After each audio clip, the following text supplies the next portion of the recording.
Right, I'm off. See you later. Yeah, I'll come and see you. Yeah. What's wrong with her? No, it's not Uncle Tom. Oh, she's not still sulking just because they have fallout with you. Well, she's getting on my nerves. Now she's like a flaming funeral parlour. I'll go at her, eh? Try and cheer it up a bit. I'll see you later. Yeah, see ya. Hey, do you fancy a fresh pot of tea? Eh? Oh, no. No, thanks. No, I'll have to get ready to go to the Rovers. Oh, I don't know. Day in, day out, mopping and stoning, brushing and scrubbing. It all only gets filthy again. Makes you wonder what we're here for. It's not like you to be down in the dumps. It's all about me Uncle Tom, this, isn't it? Well, I mean, I know it is.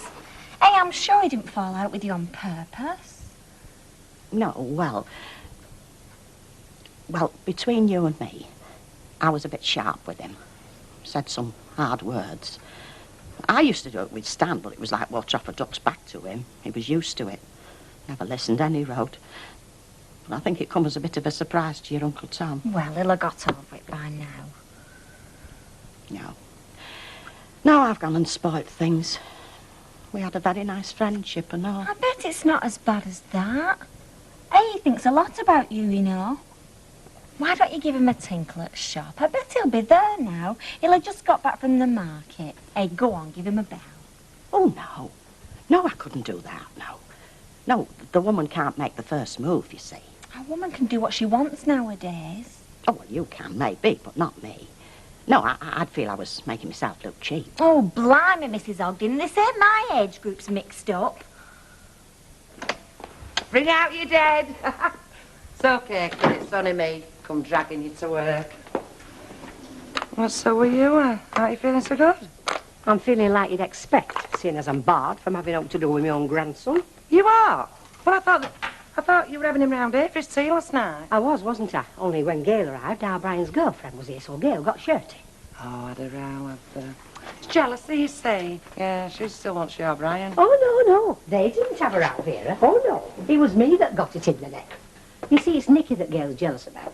She don't want him looking on Liz as some sort of substitute for her, that's what it is. So she sees Lizzie, she turns round, walks out and won't let Nicky stop with it.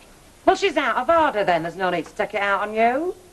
Oh, no, I can see where she'd be worried, Vera. I think I would in her position. No, I'll tell you what. She likes giving folk an hard time, does Gail? Yeah, it'd make her day, making you feeling wrong. Oh, no, fair dues, Vera. I think she just got wrong impression. I reckon I can sort it out with her. Look, I'm telling you, she won't want to sort it out. She's one of these folk that likes a bit of bother. Oh, and I'll tell you another one and all. Baldwin. Come on, let's get over to work. We don't want to make his day.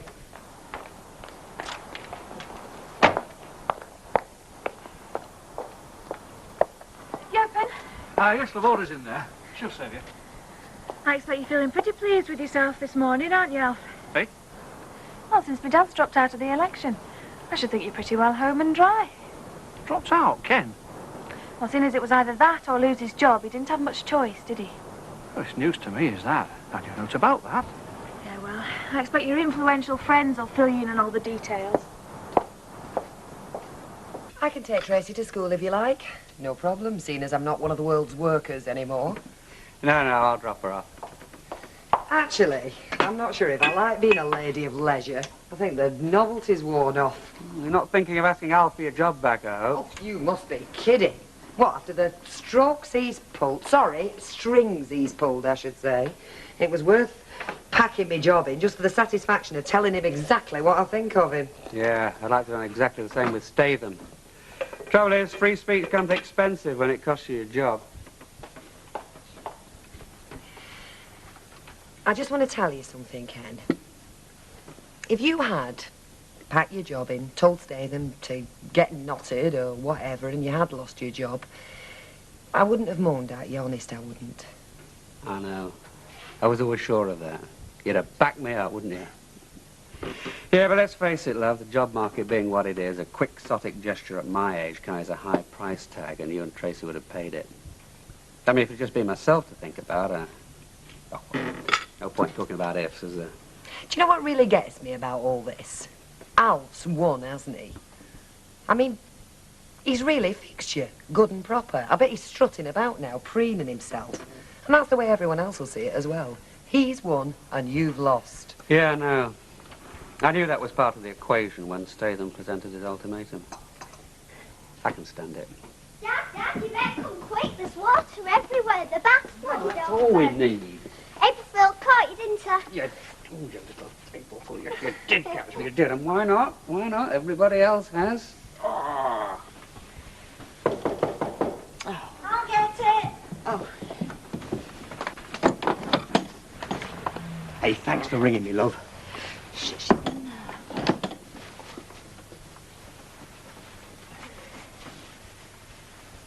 Now then, Hilda. Oh. Have I to chuck me hat in or not?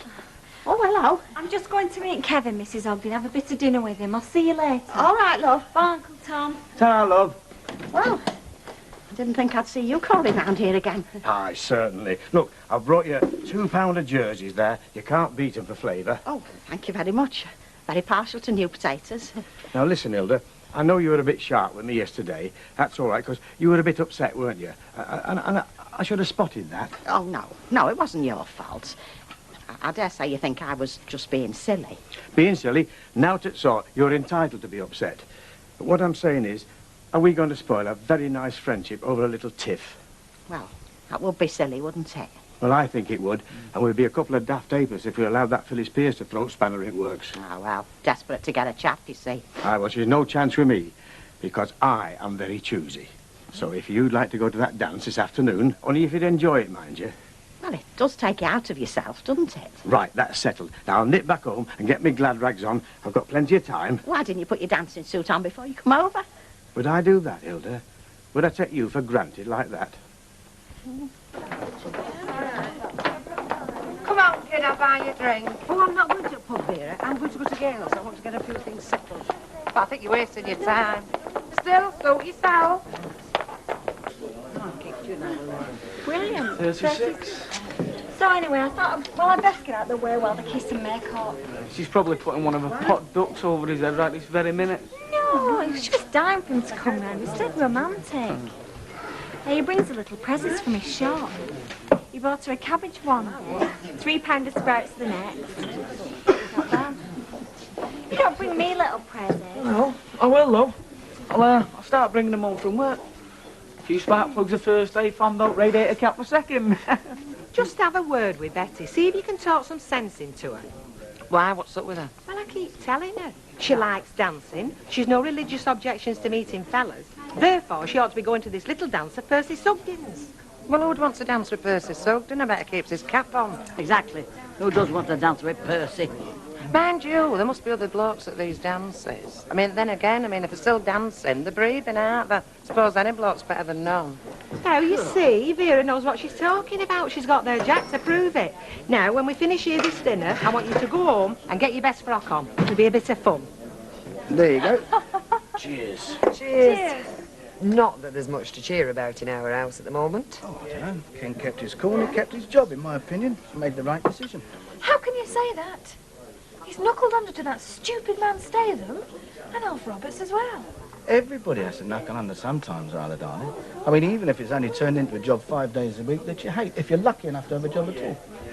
No, Ken was realistic. He put his family first. Yeah, well, I'm right behind Ken on this. I've told him that as well. See, he hates making compromises.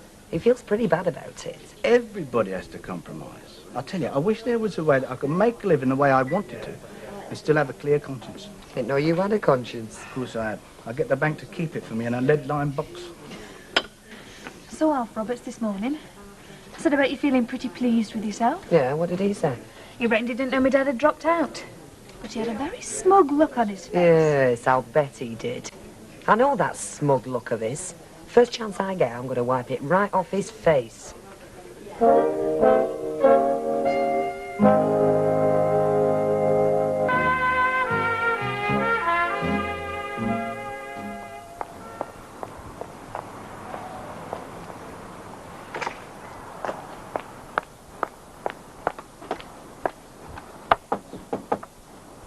Not knocking.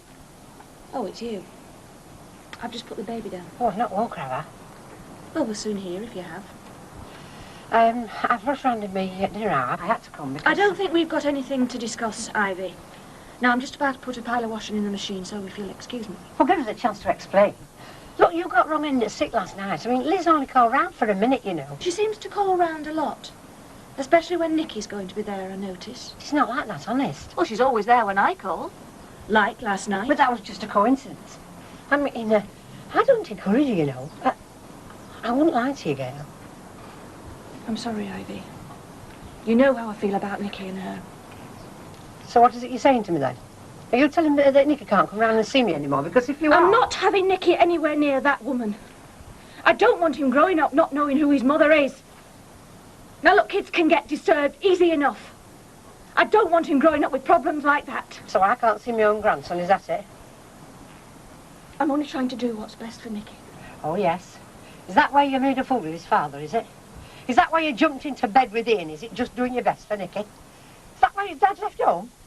Well, by the heck, all I can say is I don't blame him after all this. Because if this is you doing your best for Nicky, I don't think much of it. I'm not interested in what you think. And I certainly don't want to hear it. But you are going to. Because you're the cause of all this trouble in the first place, aren't you? With your carryings on. Don't you think that you're doing your best for Nicky? Because with you as a mother, it'll be a wonder if he doesn't turn up disturbed. You just think on. This is all you're doing, lady.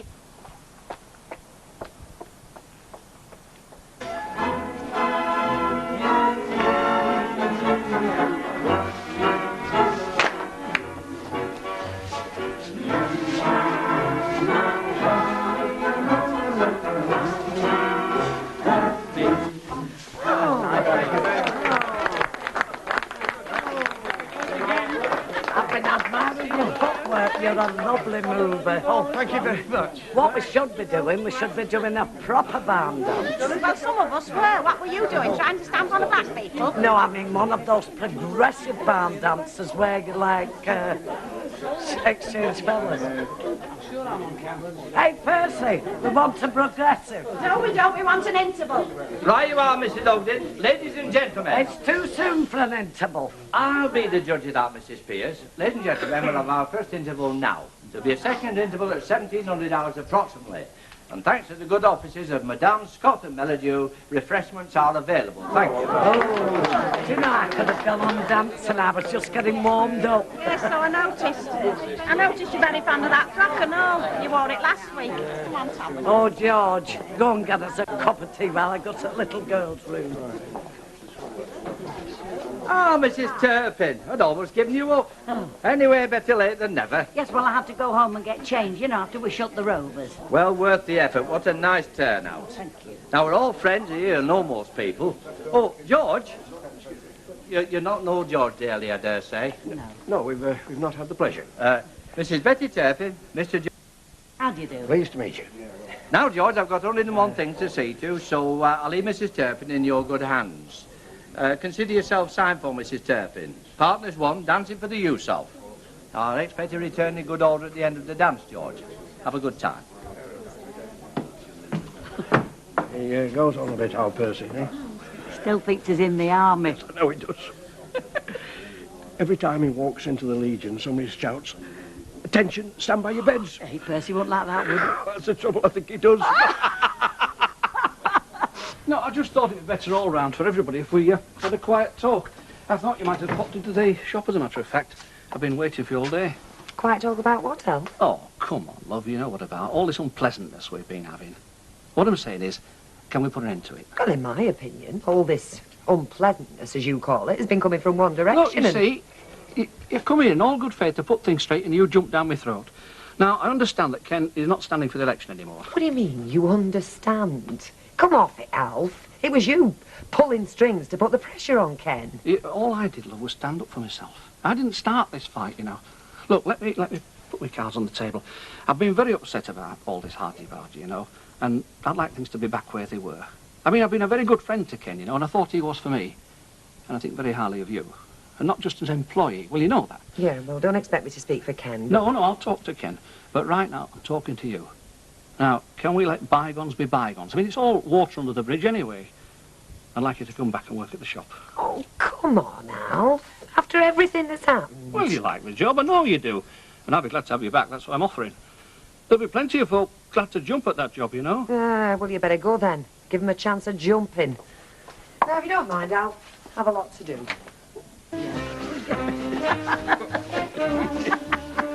No, I can tell you go dancing a lot. Oh, I'm not for donkey's years, not since my husband passed away. Oh, you're very good. I'm really enjoying myself, I'll tell you. Enjoy myself and all. Look at her, that Betty Turpin. I only went to the toilet for 2 minutes. When I come back, she'd make my partner mad. Hey, if that Phyllis Pierce tries anything, just ignore her. Oh, Percy, we don't want no ladies, excuse me. Don't worry. What?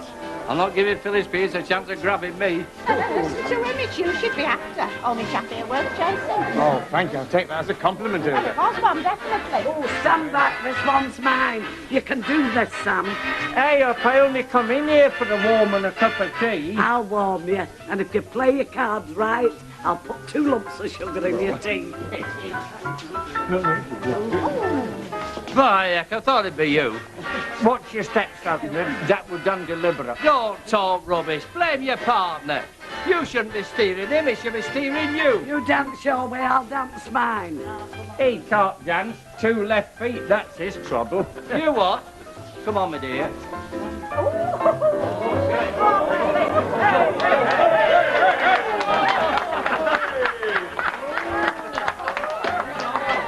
The Sugden Shuffle, first seen in the Savoy Ballroom. Savoy London? No, Savoy up Tommyfield way, Oldham.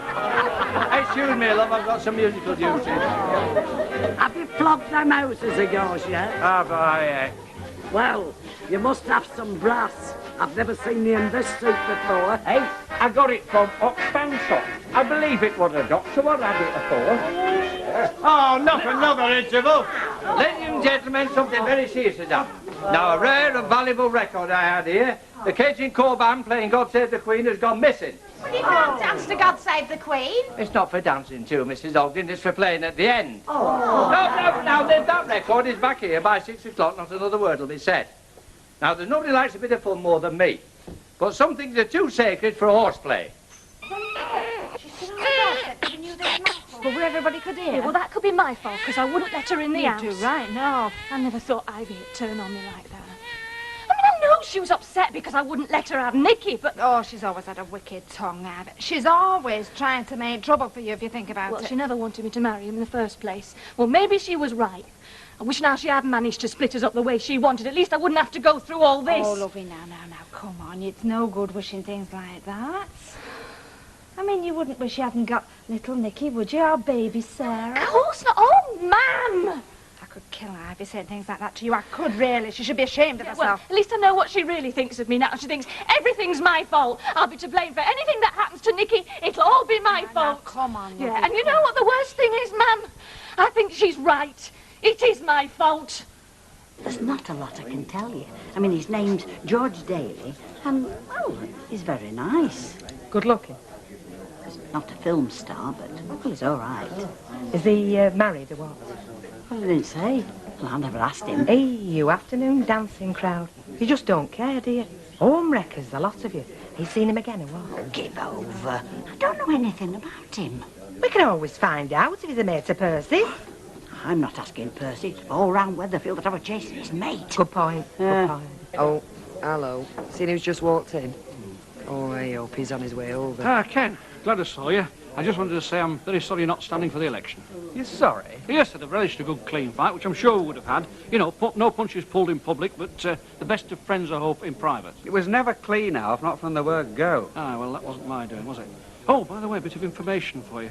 I've heard a whisper that Labour have got Frank Rearson to stand for you. Mind you, he won't be as strong as an opponent as you would have been.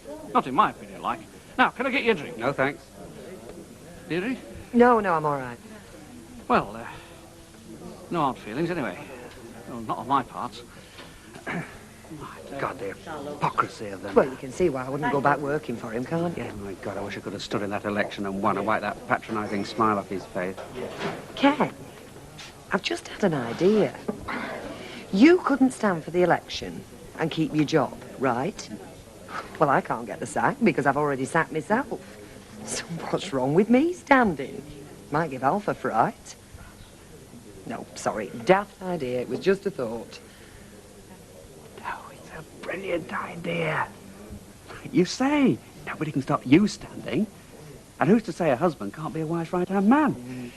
Are you sure I can't get you a drink? No, absolutely sure. Yeah, Deirdre's got something to tell you. Oh? Yeah, go on, love. Don't keep half in suspense.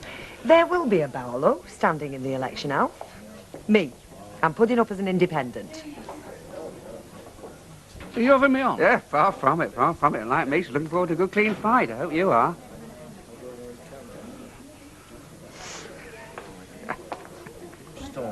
Gloria, you're back.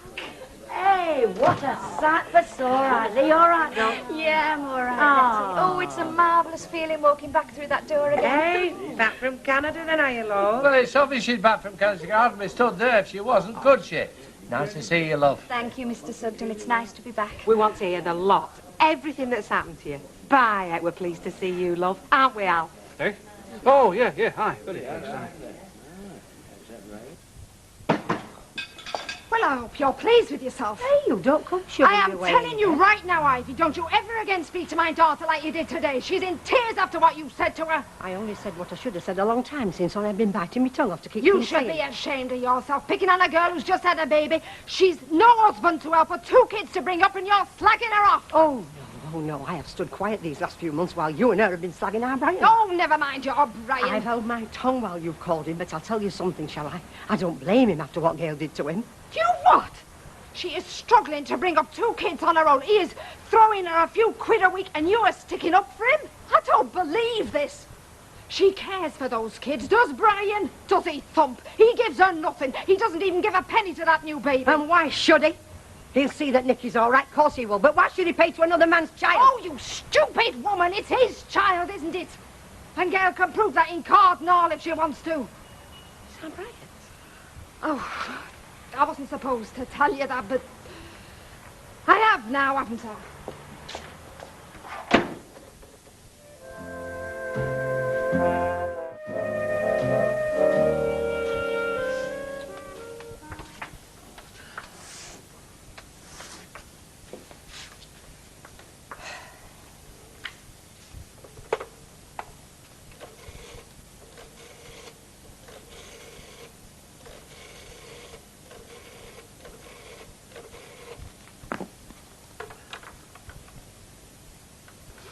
Liz, it's Ivy Toolsley. Can I have a word with our Brian, please?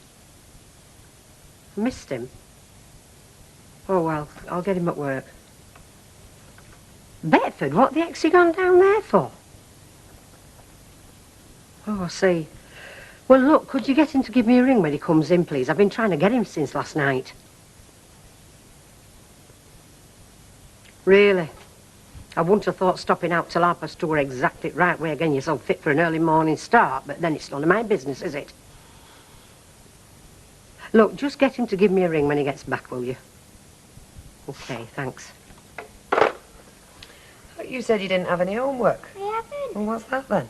Just something I got to copy up, isn't it? Something you should have copied up last night, you mean? I didn't have time. Well, you would have had, young lady, if you hadn't been at Debbie's till gone 8 o'clock. Anyway, I've finished now. I'll just go and get ready for school. You haven't much time, you know. Nominations have to be in today. Oh, Ken, I've told you, there is no way I can stand for the council. You seemed sure enough last night. I know what I said last night. Done that but think about it ever since. Wiping the smile off Alf Roberts' face was one thing, but me actually standing? No way. Well, I think you make an excellent candidate. Oh, do you know, I don't know who's the most addled. Me for blurting it out in the first place, or you for actually thinking I could go through with it? Give me one good reason why you can't. Well, I'm not that sort of person for a start. What sort of person? The sort that's on the council, like Alf. You're an intelligent woman with a mind of your own. You have a proper sense of responsibility and values. Now, I can't think of any better qualification than that. Ready, Dad? Yeah, OK, come in. Bye, Mum. Bye-bye. Think about it, eh? Very seriously. Come on, Dad. Yeah, OK. See you.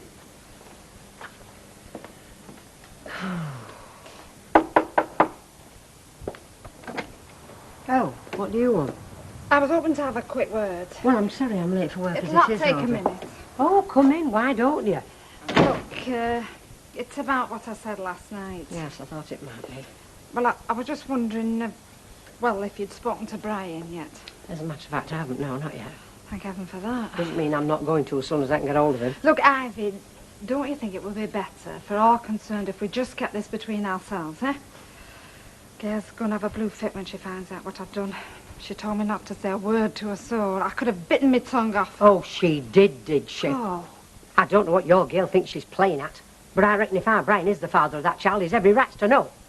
Same as I'd every rat's to know where his grandmother. And he will get to know as soon as I can get hold of him, I promise you.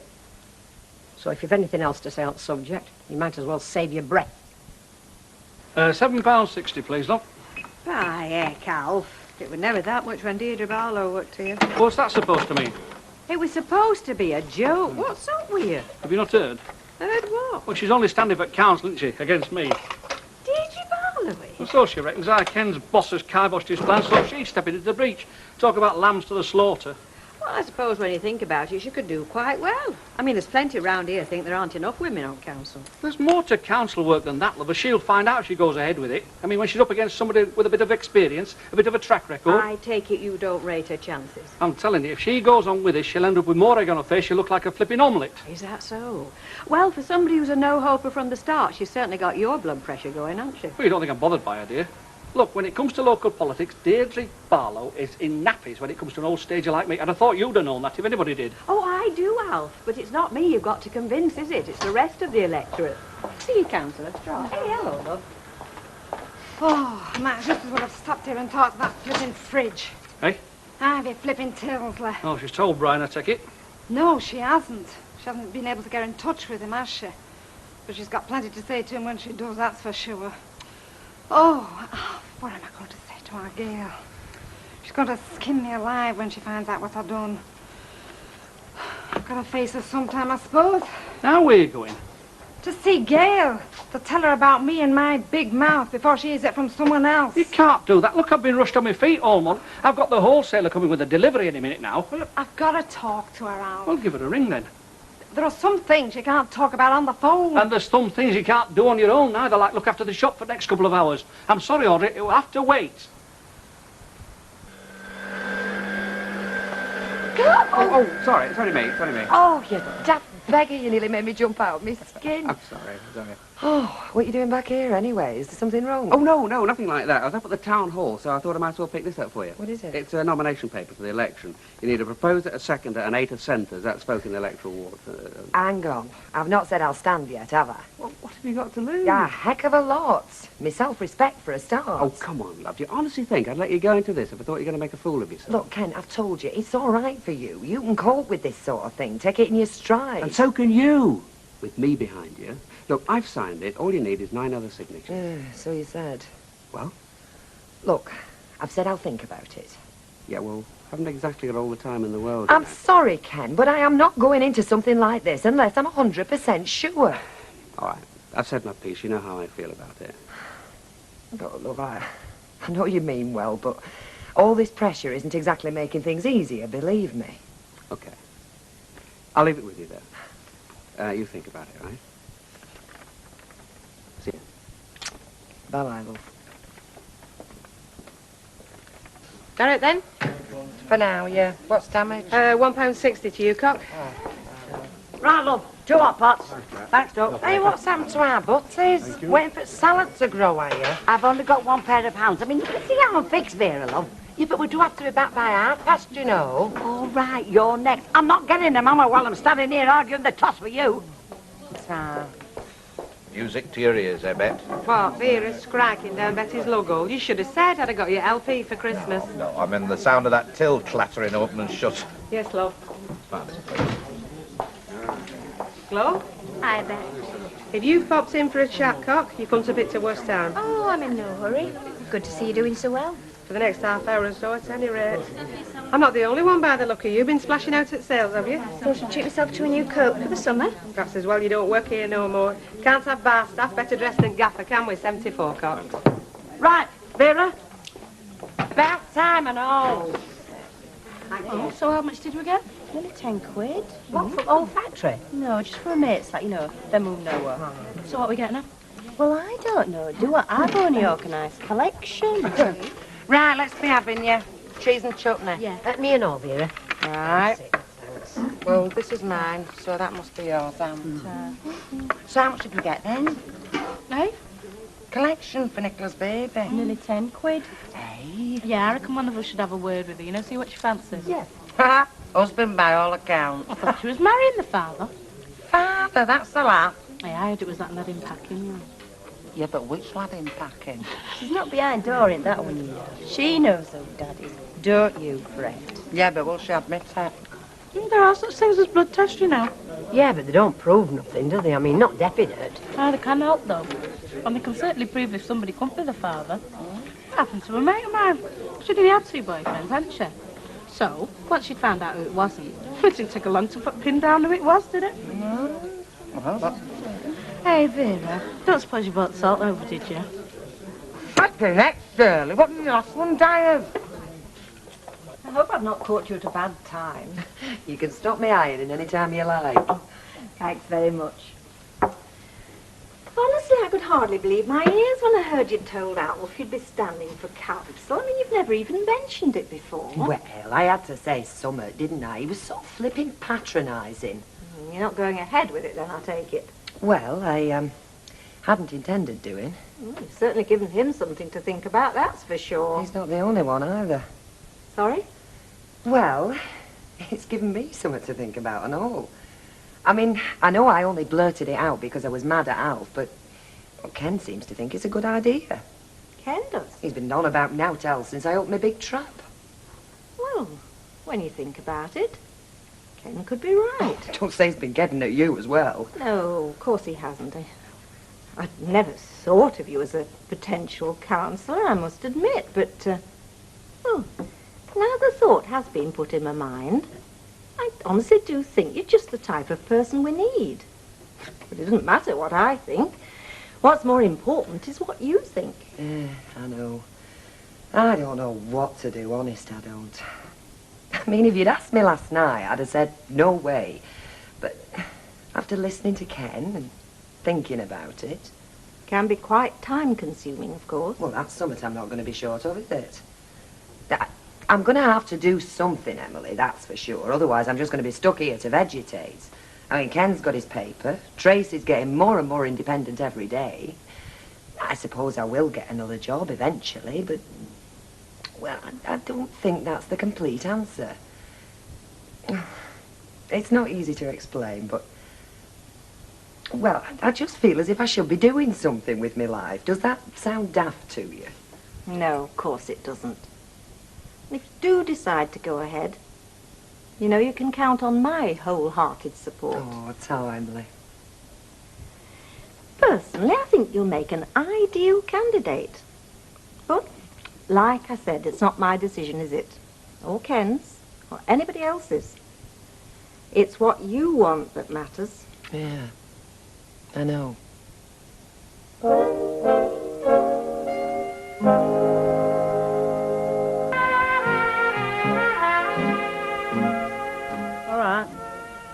All right. Betty, that was out of this world. Oh. Victuals fit for a king. How anybody can perform such miracles with a couple of pound of King Edwards and a bit of scrag end is beyond my comprehension. Oh, yes. Well, it's still going to cost you £1.50. You know, nothing knocked off for flattery. Oh, yes, I see. Must have slipped my mind. Thank you. Are you sure you won't have one? No, thanks, love. Some of us have to work this afternoon, you know. Thanks, Ben. I must say, I'm surprised to see you back. Well, I never intended stopping in Canada. I nearly had to bust around to get her to go in the first place, didn't I? Oh, no. But I reckon once you got there, you changed your mind. I mean, from what I hear, it's a cracking country. Oh, it is. It's beautiful where we were. Right on the edge of the lake, you know. After my mother died, there was nothing for me to stop for, really, was there? So, here I am back again like a bad penny. Nice to see nothing's changed. See ya. See you, Rita. Bye. See ya. Right, so we got a cuddly toy or something, do we? Yeah. I still reckon nappies would be a lot more useful. Do you reckon, Ivy? I reckon if we don't get across the road, Baldwin's going to whack floor with us all. Hey, we still don't know what we're going to get. Look, we'll take a vote on it during tea break. Yeah. Come on. Are you thinking of sitting there all day? I'm coming. Stuck with you any road. Me? There's not wrong with me. Give over, you've been as naughty as a wasp all morning. What is it this time, eh? You're Brian. Or is it Gail and kids? What makes you think it's all to do with them, Vera? Look, if you want to talk about I it. don't, because there's nothing to talk about now. Come on, shift yourself. Sorry I spoke, I'm sure. So, what are you doing with yourself now you're back? Oh, not a lot. I thought you'd have got somebody else in when I went. Oh, we managed to muddle through between us. And you're still muddling through, are you? Look, Flo, I'd like to take you back. Honest, I would, kid. But things have changed. I've taken on the tenancy and, well, I'm up to my eyeballs. Until I can see how things are working out, well, I'm sorry, kid, there's naught I can do for you. No. Well, not to worry. I'm not saying things might not change once the dust has settled and I can see where I'm going more clearly. But that's not a lot of use to you right now, is it? Yes. Yes, Mr. Cartwright, I'll tell him. Well, I've been expecting him for the past half hour. Yes. As soon as he comes in. Yes. Goodbye. I thought I'd never get away. And they say it's women who can talk the hind leg off a donkey. Ah, but was it worth it? Well, yes, I've got to admit it was. He's giving us a contract for 12 months. Deirdre been in touch? No, she hasn't. And she's about the only one who hasn't. I've got a list of people here as long as you're on for you to ring back. Oh, and would you ring Mr. Cartwright at the printers as soon as possible? What do you want? Well, he didn't say, but it sounded rather urgent. Yeah, well, let's get in touch with Deirdre first.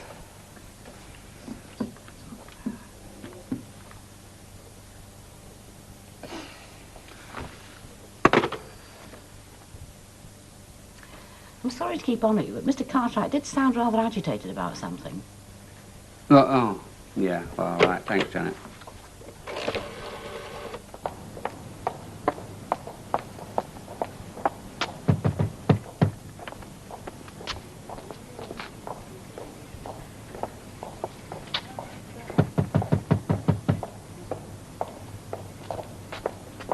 If you're after Rhoda, love, you're looking in the wrong place. Sorry. She's over there, at the tea dance. That's where I'm off to. Oh, yeah, I'm with you. Actually, it wasn't Hildra I wanted particularly. Sally would have done, but it looks as if she's out as well. Oh, you're not having much luck, are you? Anyway, see ya. Hang on a minute, Betty. You live in Weatherfield North Ward, don't you? Search me. Well, Alf Roberts is one of your councillors, isn't he? Oh, yeah. Then you'll do. Would you mind signing this for me? What is it? It's my nomination form to stand as a candidate in the election. Oh, I don't know, lovey. I never sign forms, you know, until the very last minute for who I'm going to vote for. Oh, no, you don't have to vote for me. I'm just looking for enough people to nominate me as a candidate. Oh, well. Come on, then. Give us your pen. Look, you're going to have to do a lot of convincing to get my vote, you know. £3.17, love, thanks. Right, pounds 53. There you are, lovely. I get the door open. Oh! Hello, love. You've not forgotten we were coming, have you? Huh?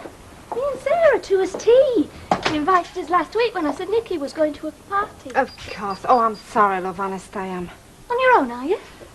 Yes, Sam, I don't know how long Alfie's going to be, actually. Don't worry, I'm not hopeless. I'll go make a start. Just a minute. I've been trying to nip out and have a word all day. With me? Yeah. Look, I know what you're going to think of me. Go on. What have you done this time? Well, I know I promised, and Wild Horses wouldn't have dragged it out of me normally, but she got me so mad. Who did? Ivy flipping Tilsley. I mean, before I knew what I was saying, I just come right out with her. With what? I told her that Brian was Sarah's dad. You what? Look, I'm sorry, love. Honestly, I could have bitten my tongue off. Well, thanks a lot, Mum. You've really done it this time, haven't you? You know, one of these days, that tongue is going to throttle you. Do you know that? I know, lovey, and I know what you must think of me. Honest, I No, do. you don't. I'm trying to build a new life for me and the kids. I'm trying to shut Brian, Ian out of it completely. Well, it's going to be dead easy now, isn't it? Thanks a lot, Mum. You played a blinder this time. Really played a blinder. That it? For today. You like me to put that copy for the printer in the post? No, it's all right. I'll see to that. I've got to call him myself in the morning. I'll take it with me. Hey, where have you been? I've been trying to get you since dinner time. Ouch. My mum's going to be a councillor. Oh, well, I think it's a bit early in the day to say that, Tracy. You're going ahead. I am. Oh, and it's all signed, sealed and delivered. We've just dropped the papers off at the town hall, right, Trace? Right. Oh, that's great. You had no trouble getting the signatures then? Well, the only one who didn't want to know was Percy Sugden. He reckons a woman's place is in the oven. Yeah, well, he would. Where are we going for tea then? Ah, yes. We're going out. Mum said we were. Well, I thought after the sort of afternoon I'd had, I'd earned it. Okay, you've twisted my arm, so where are we going? Well, it's up to you. You're paying. I see. Well, it wouldn't be right for me to, would it? I mean, bribing electors and all that. You could live to regret this. Oh, I don't think so. I'm very proud of her. So am I. No. Same again, love. No, Tar, love, it's time I was off. I've got a couple of acts I want to check out up Rochdale Way. Should go right to the top.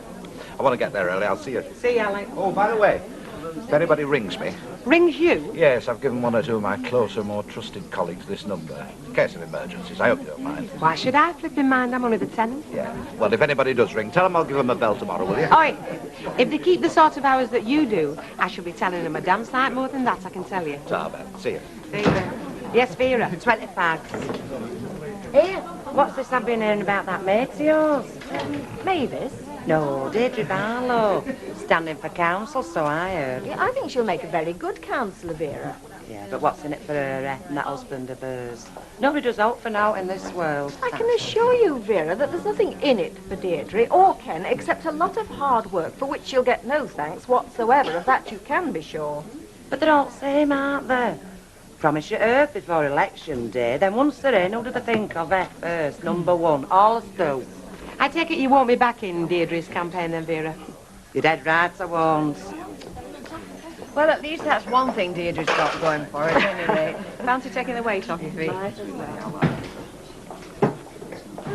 Back again? You'll be taking root if you don't watch it. What'll it be? Lager, I think. A pint? Do you mind? No sign of a job yet? No. Hey, I did hear the Bricky's Arms were looking for somebody, and the Prince of Wales. I think it's only for dinners, though. Have you tried them? No, I haven't tried anywhere, not yet. Fancy a change, do you, from bar work? No, it's not that. Thanks for... Oh, forget it. Oh, thanks. Thanks very much. Just don't expect me to go making habits of it. No, I'm not desperate for a job, you know. My mum left me some money when she died. Well, just to tide me over, you know. Well, why the heck didn't you stop over there in Canada? Do a bit of travelling, splash out a bit, enjoy yourself. That's what Richard wanted me to do. Your brother? Half-brother, actually. No, he was great to me. Couldn't do enough. Could have worked in the hotel, anything. Bye, Gloria Todd. I sometimes wonder about you. I do, really.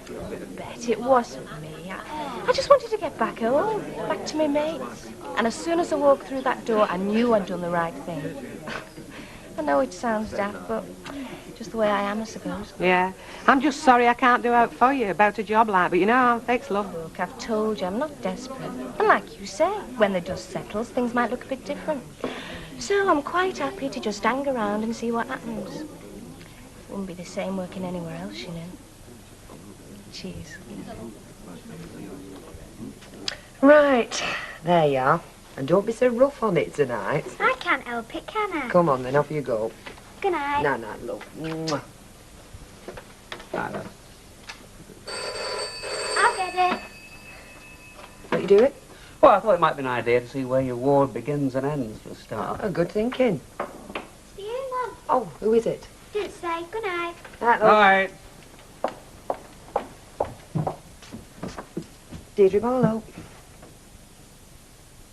Oh, hello.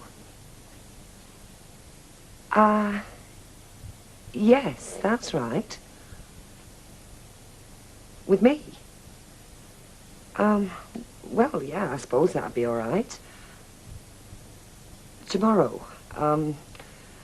well, any time you like, really. 8:30. Right, then. If that's all right with you, well, I'll see you tomorrow. Bye.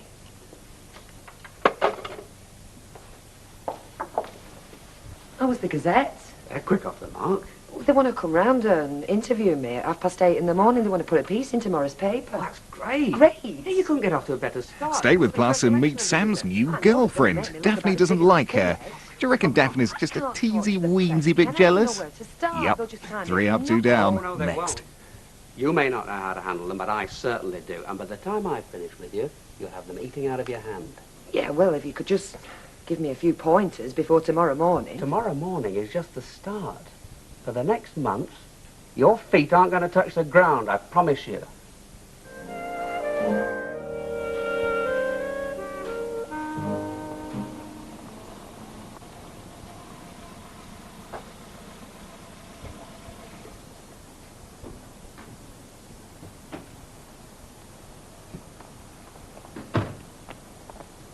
You wouldn't be Deirdre Barlow by any chance, would you? No.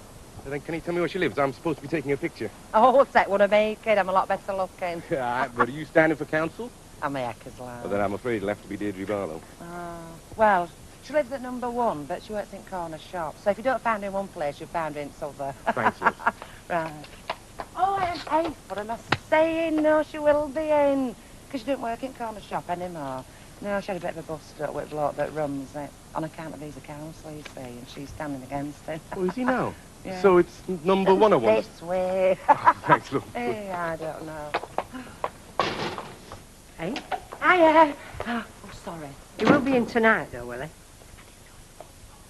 Did you not tell him that I rang before? Oh, I see.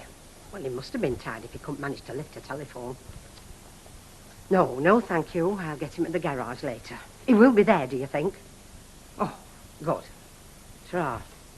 Happy birthday to you. Happy birthday. Hey, it is right day, isn't it? Yeah. Yes. You're the only one that's remembered and all. Oh, yeah, Brian not sent you one then? No, my Brian is avoiding me, Vera. Oh, that's lovely. Go on, he won't do that. Haven't he forgot, kid? I can't believe it's it not just my birthday I'm talking about. It's something a lot more important than that I want him for. But when I ring, he's not in, or I'm either too late and he's gone back out again. I don't know what you make of that, but I know what I do. And that were his lady friend you were just talking to on phone then? Yeah.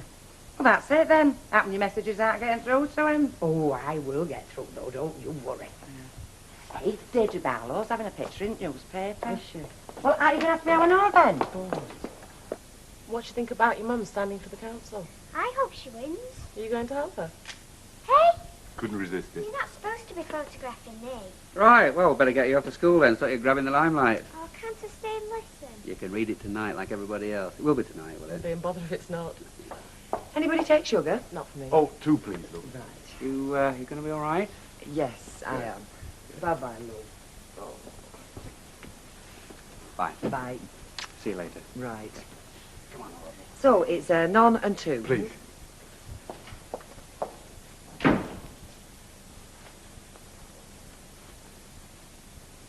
Of course, I suppose you know what the real story is. What real story? What are you on about? No, you'll only think I'm trying to tell you how to do your job. What real story, Eric? She's only standing against her ex-boss. Right then. Oh, Darlow. Now, Deirdre, you and your husband, you've just the one child. Yeah, Tracy. And how old is she? 10. Do you work at all? No. Do you always wear your glasses, love? Oh, well, I do usually, yeah. Well, never mind. We'll manage. No problem. What was the last job you had? I was a shop assistant. With the shop at the end of the street, actually. Would that be Councillor Roberts' shop? Yeah. Great copy, love. Oh, thank you. So you're actually standing against your ex-boss? Well, yes, I suppose I am, but that's not why I'm doing it, specifically to oppose him. No. But that's why you had to give up your job, is it? Or did he sack you when he found out? There, lovely. Yes. Ta-da. Oh.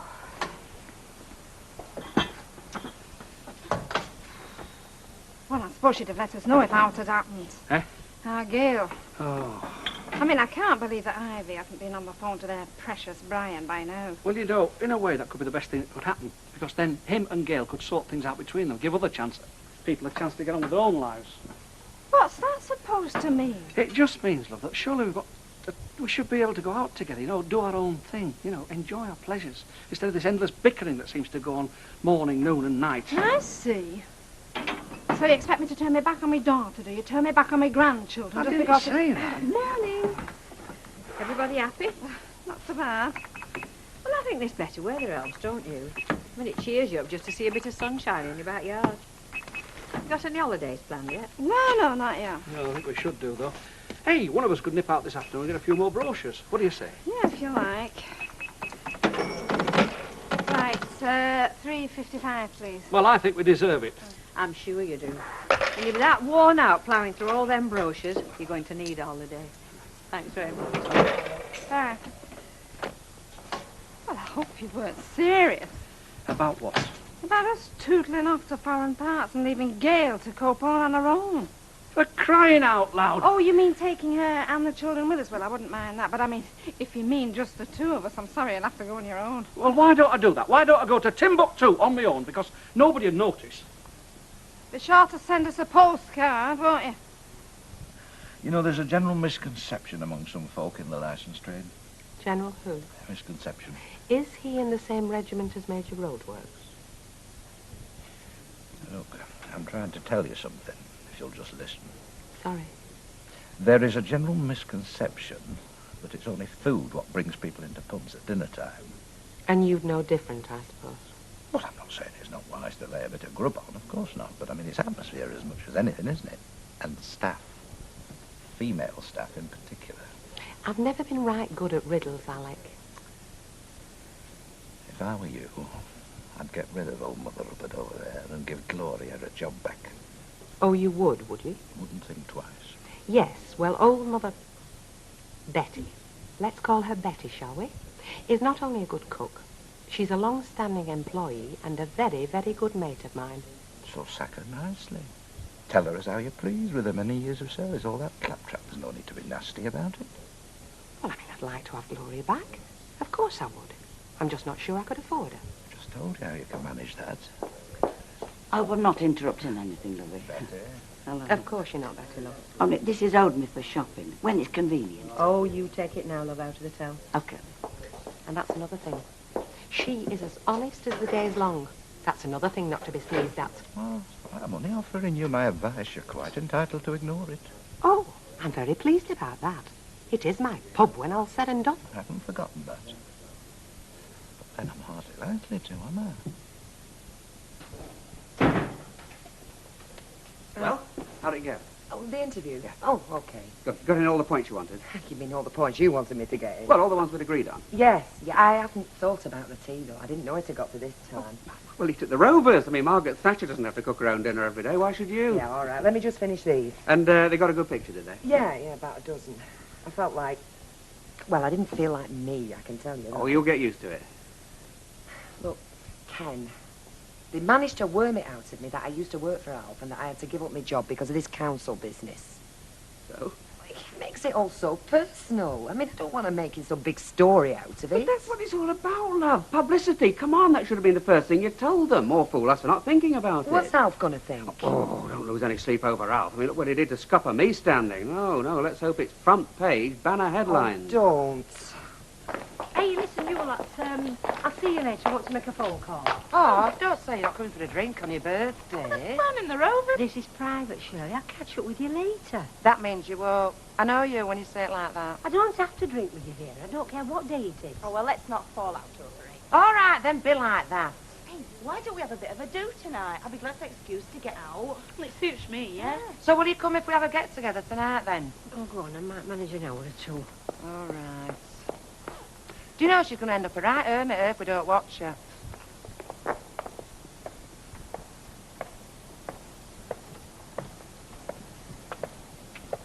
Oh. I wanted to catch you. Well, you better come inside. I won't keep you on doorstep.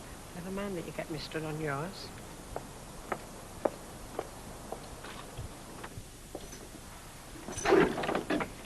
Yes, I'm sorry about that. You caught me at a bad time. Well, how's little Sarah then, hey? How are you, darling? Is she grand? Yes, it is. Is she behaving all right, please? Better than her brother at that age. She likes to sleep, so... Oh, that's a blessing.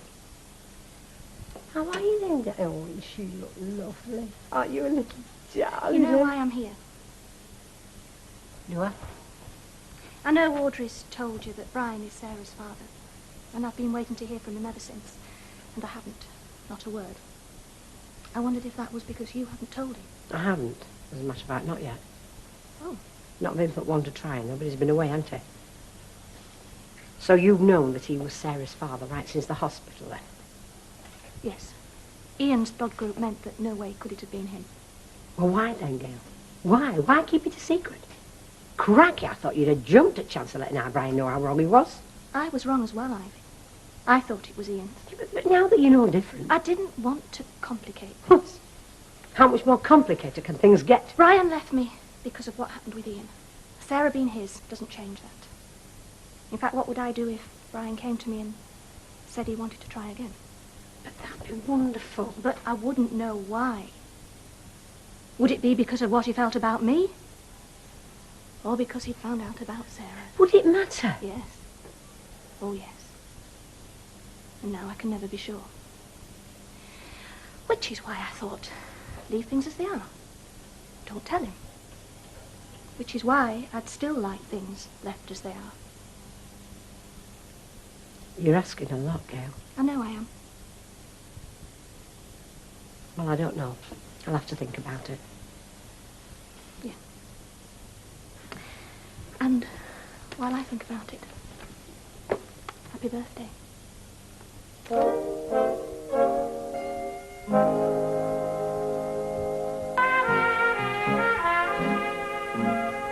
shan't vote for her. Why not? Because I shan't vote for anybody, I never do. It'll be her husband that's put her up to it, you know. She's always been that way inclined, politics and that. So why ain't he standing? Dunno. Well, I'm glad it's her standing. Why shouldn't it be a man who takes back seat for once? Because it's us that have the kids. That's what holds us back. Oh, why? So what would you have been if you hadn't had your Terry? I don't know. I could have been single, couldn't I? The bigger the headlines, the better. I'll try and keep that in mind. Thanks, Betty, love. That was lovely.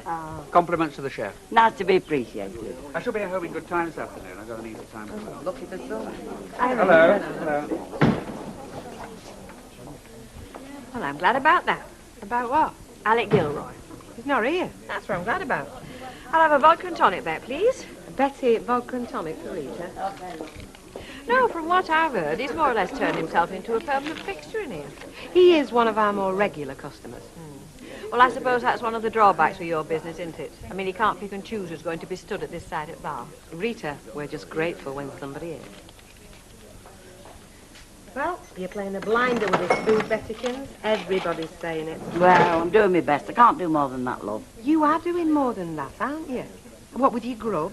Running yourself to a frazzle behind this bar when things get hectic? To send out of us dragging you in for the night shift? Well, that's not what we said when you come back. Not what we said at all. You trying to tell me something? I've had an idea, haven't I? What? Gloria. I mean, she's back. We could get her in to give us a hand. It'd give you more time to shop and, well, read up on recipes and that. Yeah. Have you inquired from your financial backer what you might think about another one on the payroll? Ali? Well, it's naught to do with them. Oh, no. If we want Gloria, we shall have Gloria. Right. Well, it's all right by me, lovey. Great. That's decided then. You believed her? I believe she'll think about it. That's all she promised. She'll have thought all of 2 seconds, then straight on the phone to their Brian. She promised she wouldn't. Not yet, anyway. Okay, so she'll wait till tonight. It's cheaper after 6, isn't it? I wish you'd stop it, Mum. I do, honest. You go on about Ivy like she's... well... She's the mother of the man that's divorced you. That's who Ivy is. Yes, so she takes Brian's part. It's only to be expected. But she's not the old witch you make her out to be. When did I say she you was... You didn't have to say. This is your other granny we're talking about, Sarah, lovely. The one with the big black pointed hat and rides the broomstick. Oh, hello. Hello. This is your baby. Oh. Yeah. Oh, isn't she lovely? Oh, Sarah Louise. Oh. So, what have you been doing with yourself? Oh, not a lot. Not enough to tell you the truth. I'm starting to find housework interesting. That sounds serious, does that? Yeah, it is. Okay. I'll give you 2 to 1. No, will I? Because, like, I'll give you 10 to 1. 10 to 1 that Ivy's on the phone to Brian before the day's out. I'm not betting. Oh, it's only because you know you'll lose. Hi. Can we get something to eat? I'm starved. Yeah, of course you can. Did you not have your school dinners, though? I had second. Must be growing. Sounds like it. Thanks for picking her up, Emily. Oh, God, I wish I'd listened when we had English at school. I'm trying to write my election address. Oh. Ken said just jot it down and he'll put the punctuation in, but quite honestly, I think it'd be easier if he starts with the punctuation and I just stick the words in between. I, picked up an evening paper. They'd just arrived. Oh, no, I'm not in, am I? Page 9. Well, it's better than page 1. Deirdre takes on ex-boss in council contest, and you it. I'm just going upstairs to get dressed. I won't be a minute. All right, look. Will you put your yellow tracksuit on, then it can go in the wash? Okie dokie. Still, All publicity is good publicity. That's what Ken's been telling me.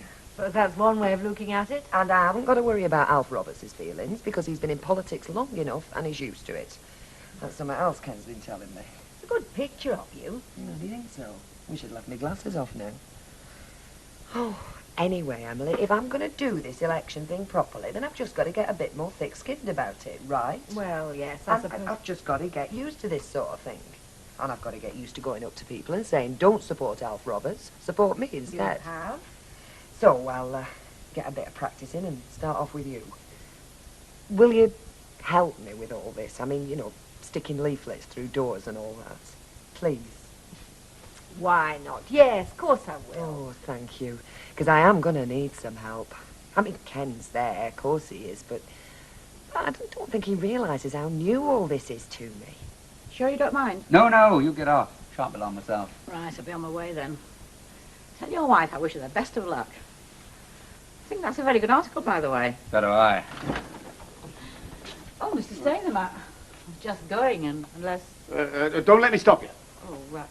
Bye, then. Bye, Dana. Snap. You think I'm some kind of idiot? Look, if you've got something to say. I'm saying it. Do you think I'm some kind of idiot? Well, you must do. You've made it very clear. At least you haven't used my own paper to do it in. I suppose I should be thankful for that. We're talking about the article on my wife, I suppose. Oh, you've cottoned on. I had nothing to do with that. Of course you didn't.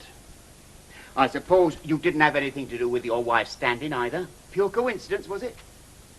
One week you decide you're going to stand, I tell you, you're out to vote. I cannot afford to have a Labour councillor running this paper, and lo and behold, next week it's your wife who's standing. No connection. Sheer chance. Or is it just a clever way of sticking to your job and sticking two fingers up at me at the same time? It was her idea. Of course it was. Look, it's what she wants to do, and she's every right to do it. Come on, Ken, now you are treating me like an idiot. Okay? So sack me. What? Sack me. I'll go now. Oh, I see.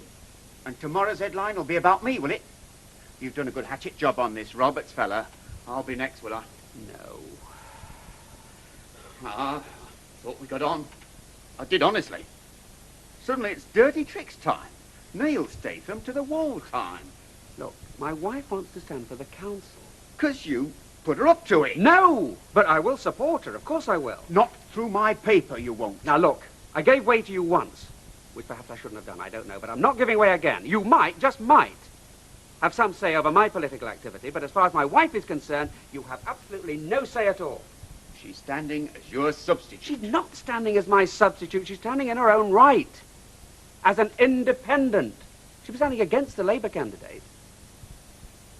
I'll still be the laughing stock, if I'm not already. So, you want me to go? Where? From this job. Oh, do what you like. Just do me one favour, will you? Don't ask me to vote for her. Find a bitter, please. Okay, lovely. Gin and tonic? Well, sometimes it's... Are you going out somewhere? You look very nice. He's taking out for a meal. Oh, somewhere posh. No, not It's really. a better bit. Oh, well, it's fairly posh. Hey, I was just going to give you a ring. Why? Have you got fixed up with a job yet? No, I've hardly spoken to a soul all day, except when I slip down to do some shopping. I'll go mad if I have to put up with it much longer. Well, you won't. Not if you're still interested in working here. You mean it? I've had a word with Betty. She's all for it. She'll be able to concentrate on dinners, and she won't say no to a bit of extra time off in the evening. Thanks, Bet. Oh, you don't know how glad I am to hear you say that. Just stay as sweet as you are. We'll all be happy. Right. Well, now, can I buy you a drink? Oh, it's turned out to be my night, is this? Really? Yeah, Bet's just offered me the job back.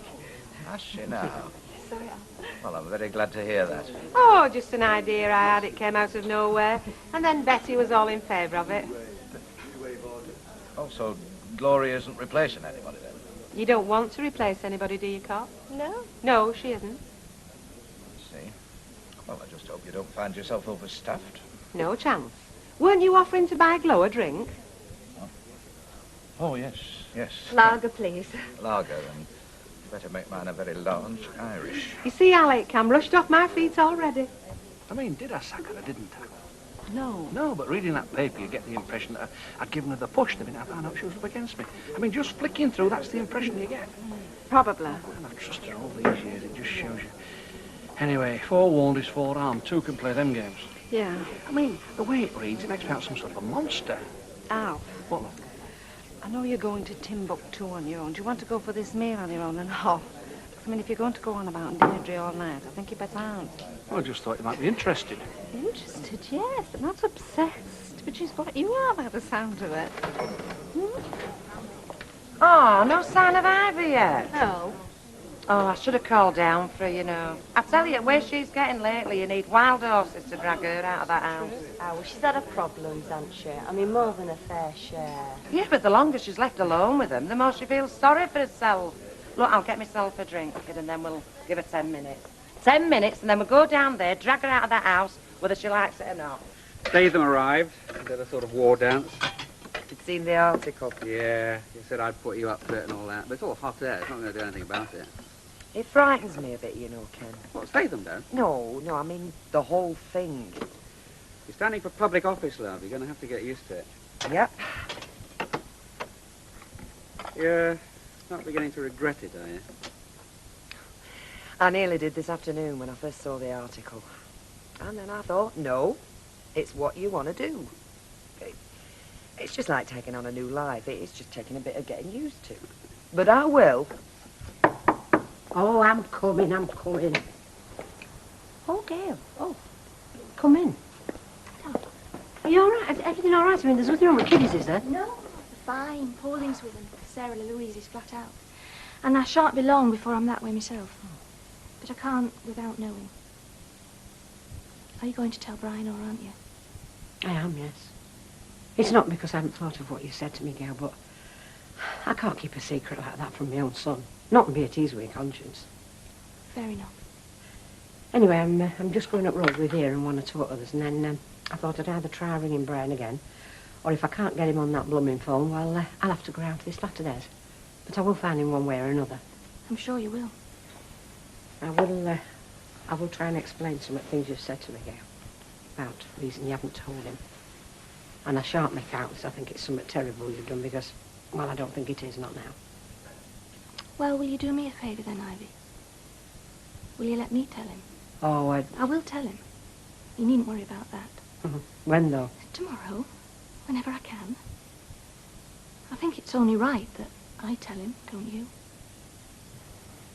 Well, that's what you want. You have your night out. I'll see Brian tomorrow.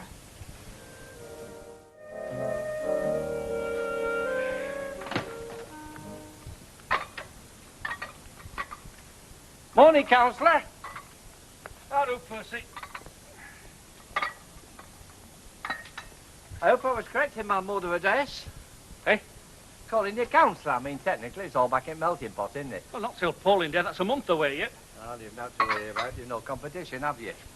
Now, if I wasn't disqualified by the reason of being a council official, by heck, I'd give you a run for your money. I dare say. Still, I can count on your support, I hope. Well, that's between me and the ballot box, but I'll tell you something. It's a poor doing, a slip of a girl like Deirdre Barlow can pull up for council, and I've told her as much. Ah, well, she can do what she likes, you know. Still, it costs money, you know. Mind you, if Kenneth and I want to spend the brass like that... Ah, Kenneth, how's it going then, the campaign? Any more dirty tricks in the bag? Oh, come on, Al, get off your pedestal. You played it rough in your day. Oh, you do admit you're playing it rough, then? Listen now, Deirdre's a novice, starting at square one. You've had this ward sewn up for years. Surely you can take a challenge without getting shirty. Getting shirty? I've not set up yet. Listen, if I was to take the gloves off... Feel free. Yeah, it's pathetic, isn't it? The way some folk want to get in the limelight. Did you see Deirdre's picture there in the Gazette? Not that I blame the lass. You know what I do? I get my medals out. They don't want bits of kids round here. They want chaps that's seen a bit of service. You wear your medals. I don't think I need to go that far, Percy. I mean, all right, a pretty face might get a few votes. But I buttered some bread round here in my time, you know. I'd back my record against any of these publicity gimmicks any day of the week. You take my advice. Pin your medals up. You'll romp home. Medals.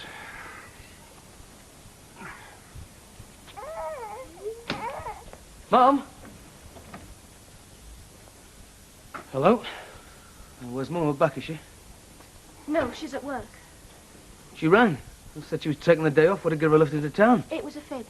We arranged it. Arranged what? I don't get this. I wanted to talk to you, Brian. Somewhere private. Somewhere sort of neutral. So you cooked this up with me, Mum? You've got me running down here. Why didn't you come round to the garage? Saying what I've got to say wouldn't come easy stood in that garage, Brian. And anyway, where was I going to park Sarah Louise? On top of an oil drum? Gail, all there is to say has been said. We've done all our talking. Brian, you left me because you couldn't take on another man's child. Am I right? Among other things, yeah. Yes, well, as it happens, you wouldn't have been doing that. I'm not with you. The blood groups didn't match. There's no way Ian could have been Sarah Louise's father. Oh, aye. And who dreamed this up? You? Me mum? Or did you form a committee? It's the truth, Brian. I didn't want to tell you, but my mum told your mum, and it was only a matter of Hang time. on a minute, just let me get this straight. You mentioned blood tests. You're telling me Ian had a blood test? He didn't have to. He was a donor. They've got cards with a blood group on. Yeah, I bet they have. Oh, boy, what a turn-up. What a chance of this marvellous Ian's turned out to be. Any tale to get himself off the hook. He was off the hook. He was in Australia. He didn't have to come back. I mean, fancy your mum sending him letters. It turns out the dawn pulls a fast one like that, his donor card. I bet you were choked. And as for your mum, I bet you could swing for him. He wanted the baby to be his. He was desperate to prove Sarah Louise was his. He thought then I'd marry him. Oh, aye, yeah, and you're the catch of the year. It's the one that's all queuing up for blood tests. Grow up, Brian. My God, you should be in that pram. Sarah Louise is your child. Look at her. Pick her up. She won't bite you. That kid is none of my business. Hold her, Brian. I dare you. You'd know then she was yours. You're afraid, aren't you? Scared to bloody death. You're afraid of so much, Brian.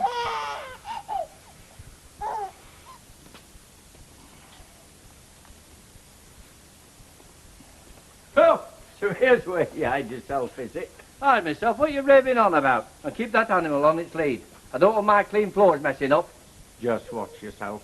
That lad can sense hostility. 2 wrong words to me and they'll be at your throat. You mind, I'm very busy. I say, I thought these tea dance efforts was regular things, but there's no such here. The tea dance aunts are on at my discretion, which means I fit them in when I can. How about this week? Well, perhaps. But anyway, what makes you so keen on? I want to get into training, don't I? Oh, I want 4-legged 4-cup. No, for championships. If I can find right partner, I'm in for old time. Old time? Don't limit yourself. Bang down for Latin America while you're at it. I'll have you know, dancing's in my blood. How a dynamite. Till my knee's stiffened up, I can still cover that floor. It's just that, well, I have to go through the pain barrier. I never heard such a load of baloney. This is not clog dancing, you know. You can sneer. I had an uncle what had his own formation team. Albert Steps Tyndall. When he did the whisk, women fainted. Do you think I'm green or something? Formation dance is not about fancy steps. It's about precision, teamwork, drill, 6 couples moving as one. It takes discipline. Well, whatever it takes, my uncle were famous for it, and he had cups. Have you got cups? And I'll tell you something else and all. When it came to the ladies, he could have his pick. Come on, Doodle. So you've got Allroyd Street, see, John Bright Street, and then Arkwright and Trafalgar Streets. And them are the boundaries of Weatherfield North. Oh, what, like a half circle, starting off at the court and ending at the viaduct. Yeah. Anybody home? Hi. Morning, Deirdre. Leaflets arrived, have they? Hello. Don't tell me we found a new recruit. Well, why not, Mrs. Bishop? Deirdre's got the right idea. Bring back the cat. She means Corky. Make dusting illegal. Any woman caught ironing her shirt gets 6 months in King Farouk's harem. Hey, I hope you're joking, madam. I don't reckon that manifesto would win many votes down Allroyd Street. Oh, I don't know about that. I mean, Allroyd Street's not what it used to be. Right, here we are. Bungers of scissors, will you, love? Leaflets, as promised, hot from the press. Hello, hello. What are you doing here? Just visiting, or have you joined the crusade? A crusade, is that what it is? I will back to me having a banner. More like a forlorn hope. Now, don't be defeatist. Unsheathe your sword. Nail your colours to the mast. Declare your faith in victory. And here's your call to arms, your rallying cry. Vote independent, vote Deirdre Barlow. Let the women of Weatherfield North have a voice. Ask yourself, Are there too many grocers in local I government? wish you'd all cool down. I mean, I'm not Joan of Arc, you know. Listen, this is more like it. Mrs. Barlow is a housewife and mother who feels people in her circumstances should play an increasing part in the resolving of local issues. Yeah, that's fine, but Ken's right and Sally's right. At this stage, we need enthusiasm, even more than we need common sense. Enthusiasm, staying power, conviction, plus a stout pair of shoes. Oh, and quick fingers. Where do fingers come in? Sorry to break the bad news. All these leaflets have to be folded. Oh, blimey, I'd have thought they'd have done that at the printers. Well, they would if we asked them, but it runs up the bill. Well, I'm willing. Come on, troop. Let your fingers do the folding. Hey, mind you, I'll expect to be fed for all day. You like the old days at Mr. Swinder's when he did one of his promotions. Right, love, you marshal the infantry, and I will see to the provender. Pies, will it be? Lovely. Shall I brew up? That's right, get the kettle on, but no dodging the column. Vote for Deirdre Barlow. Here comes the grocer to the door. The grocer is the one who never gave a jump, so what's that for him to blim and go? There we are. Hey, just in confidence like, we're having a bit of a rethink on the food, you know. It's with Gloria making a comeback. I don't know what wage she'll be on, but, well, we've all got to earn us keep, haven't we? Put us best foot forward and keep on our toes. You want to watch it at your age, you could do yourself an injury. Well, this goulash looks nice. You must give me the recipe. Fresh out the freezer, am I right, love? You cheeky devil. That's real Lancashire goulash, is that? Yeah, I know. You had your scarf and gloves on when you opened the packet, am I right? Oh, hey, I knew this frozen stuff wouldn't kid such as him. Well, he fancies his chances, doesn't he, the food expert, galloping gourmet and all that. What does he expect at our prices? Gypsy fiddlers? I reckon you've done marvels, kid. That menu looks really classy. Oh, Tom. It does. Hey. What? I've got a fellow here. Says he can stand on one leg and whistle in a monastery garden. Now, do you think he'll bring the punters in? Can he yodel?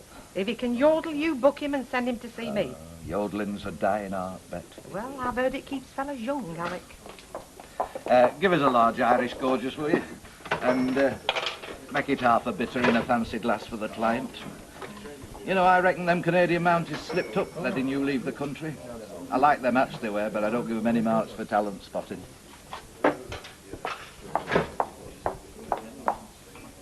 You want to try Canada, Alec? You might discover an Eskimo can yodel while he stood on his head. Oh, it's not my scene, Petal. All them lumberjacks insisting they're all right. Besides, I'm on a lucky streak at the moment. Put it on the bill, will you? I have a slate nowadays. Well, don't take my word, check with it. Have one for yourself, being so sexy.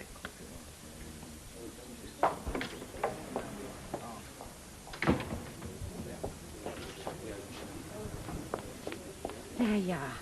I'm glad I've caught you, love. Yes, well, we have got a bone to pick, haven't we? Look, if you mean that little white line. I mean the whole flaming pantomime. I beg your pardon? All this blood group nonsense. Why didn't you put me in the picture? Because Gail insisted. Yes, and you know why, don't you? Because she wanted to break me down, even at this stage, and you knew that. Look, I thought there were a possibility. You should have warned me. But instead, there you were, baiting the trap. Trap? It's the truth, Brian. Sarah is your child. It should break you down.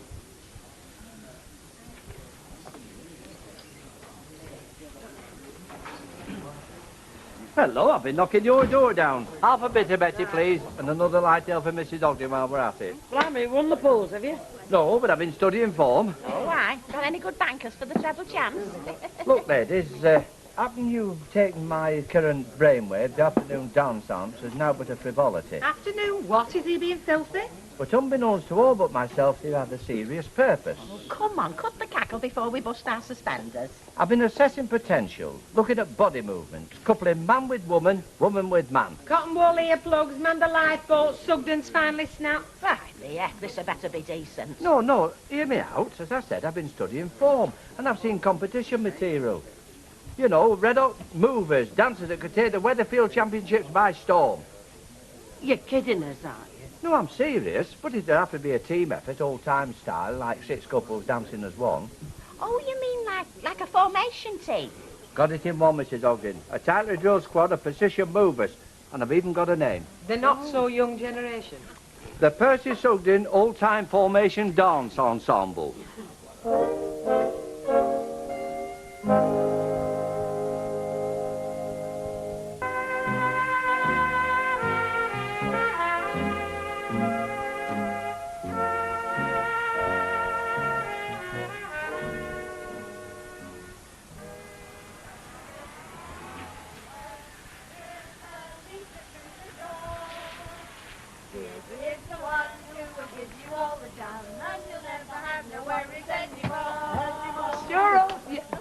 locked. They'll think we're auditioning for something. Listen, love, thanks for the lift. Hey, hang about. I'm not missing this little lot. In for a penny, in for a pound. Well, if you're sure. I mean, what with you and Emily, I don't want Mike thinking he's been deserted. Oh, it's my day off, and I'm sure Sue can swing it. Come on now, ladies. Shift yourselves enough here for a conference. Hey, right. as long as the soapbox and I'll start rousing around. Well, we better pair off, I suppose. Right, I'll go with Emily because she reckons she knows how to deal with the male chauvinist. I never reckoned any such thing. Right now, here's the drill. Leaflet through every door, then every 10th house or so, give them a knock, ask politely if they'll stick one in the window, we'll meet back here, and then it's proceed to Jim's Cafe, where the tea and buns are on me. And if anybody's not back by, well, shall we say 3? Well, Back to the ranch and raise the posse. Good luck. Good luck. Right then, in at the deep end, I suppose. All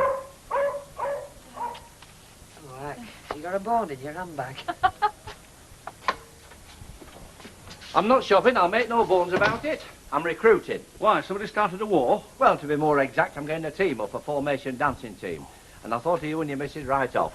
You know, I mean, so come on, don't be shy. I bet you cut your teeth on dashing white sergeant. And as for Mrs. Roberts, well, she got just a figure for it if you don't mind me saying so. Well, I'm sorry, Percy. Any other time, marvellous. But right now, I'm up to my eyes in it.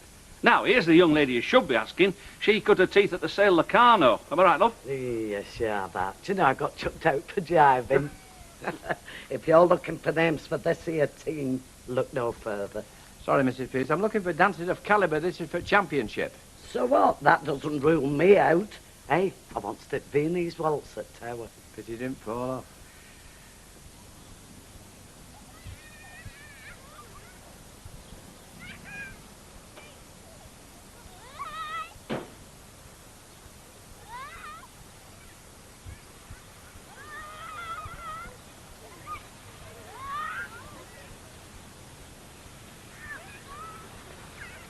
Hello? Hi. You come here often? Not that often. Can never get a go on the roundabout. I've come round the house and them next door, Bernie, what's his name, said you might be down here. Where's Nick on the swings? He's swing mad. Go give him a push, he'll be tickled pink. No, not just yet. It's you and Sarah I want to talk about. She's beautiful, isn't she? Don't you think? Yes, she is. Look, I'm sorry I flew off the handle this morning now. What I mean is, I accept that if she's not Ian's, then she's mine. Thank you. And if it's a matter of maintenance, you know, money and that, well, obviously I'm ready to couple. Forget the money, Brian. I'll provide. Don't be daft, girl. You can't manage with two. The money's not important. Then what is? I mean, why did you tell me? It's like I said. Somebody was going to. Okay, I could have heard a rumour. But no. It was all set up by you and me mother. Oh, come on, girl, be straight. I mean, what was your plan? There was no plan. Why should there be a plan? What would we be planning? Do you want me to spell it out for you? Yeah, I think you better have. You want me back, don't you? Well, there's a thought. Quite a thought, wouldn't you say?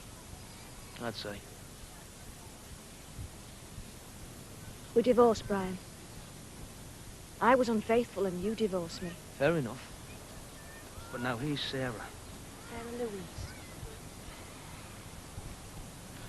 I may be wrong, but I get the impression that Sarah Louise is supposed to change things.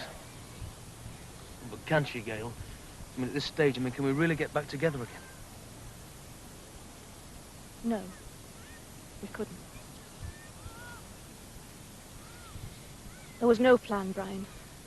Just circumstances that forced me hand. As things stand, Sarah's mine. Not ours. I think I better go see what Nicky's up to. Give him a push if you want.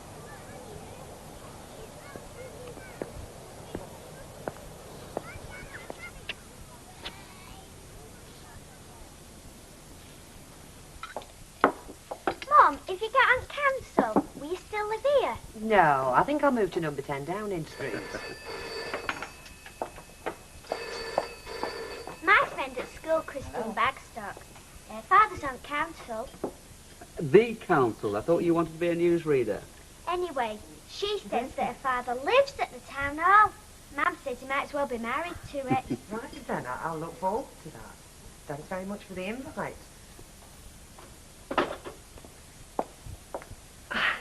That was Radio Weatherfield. They want to do a spot with me on the air tomorrow. I don't believe Well, it. I'm finding it hard, but he sounded genuine. Who'd want to kid me? Is it a phone in? Do you have to guess the misty voice? Mystery voice, do us a favour. Your mum's going to be interviewed. The voice is going to be heard all over town. The people's champion. Oh, I wish you'd give over.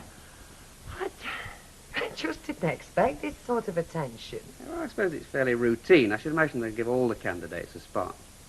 Mum, what will you say? My message, Trace, can be summed up in one word. Help! Actually, I found it quite interesting the way folk reacted. Yeah, and the doubtful looks when they found out that the candidate was a woman. Well, it's a working-class district, isn't it? They expect the lasses to know their place, which is behind a sink, not on a soapbox. Now I understand what keeps you here in this wilderness. It's your spiritual home. Yeah, beneath that gloss exterior lies a man in a cloth cap and braces. Oh, at last my secret's out. I can go back to racing me whippets again. Seriously, I think there's prejudice against women in public affairs. Well, it's more a matter of generation than district. You're really getting into all this, aren't you? It's interesting. It's like another aspect of public relations, in a sense. You left public relations, remember? You're in the rag trade now. All right, so you helped him out one afternoon, but I mean... Well, that reminds me. I said I might do a couple more stints. Oh, come on, do us a favour. What about hopscotch? All right, it's off the ground now, but we've got to keep the momentum going. Yeah, well, it'll only be an afternoon now and then. Hey, and anyway, if I take some samples along, I could sell them while I'm selling Deirdre. Has Mrs. Ogden told you then? I beg pardon? About this dance team I'm getting up. I've heard now. Oh, I'm sorry, Percy. It must have just slipped my mind, I reckon. Well, you do surprise me. Does it not appeal? Only I had you and Mr. Hopwood down as the lead couple.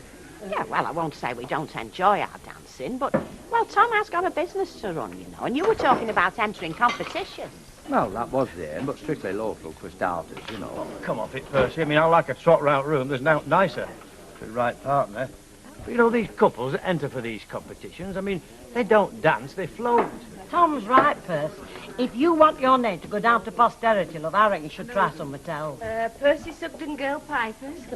Come on, you timid lot. Don't be so backward. Come in forward. You've got the basics, the clay's there. You can be licked into shape. Sounds a bit drastic, that, Percy.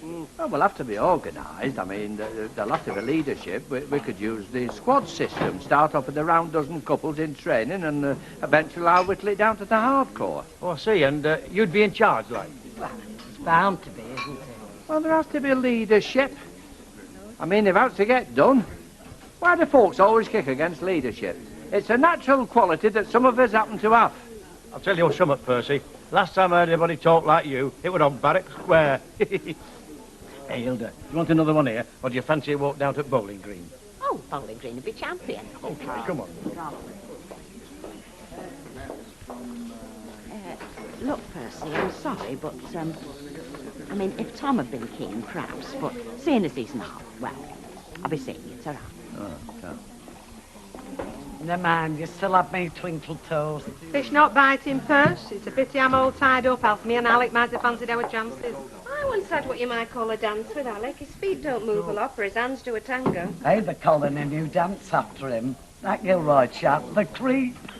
Say, young lady, how about you joining the strength? You look like, you know, you're light on your feet, and I could soon have you moving like Ginger Rogers.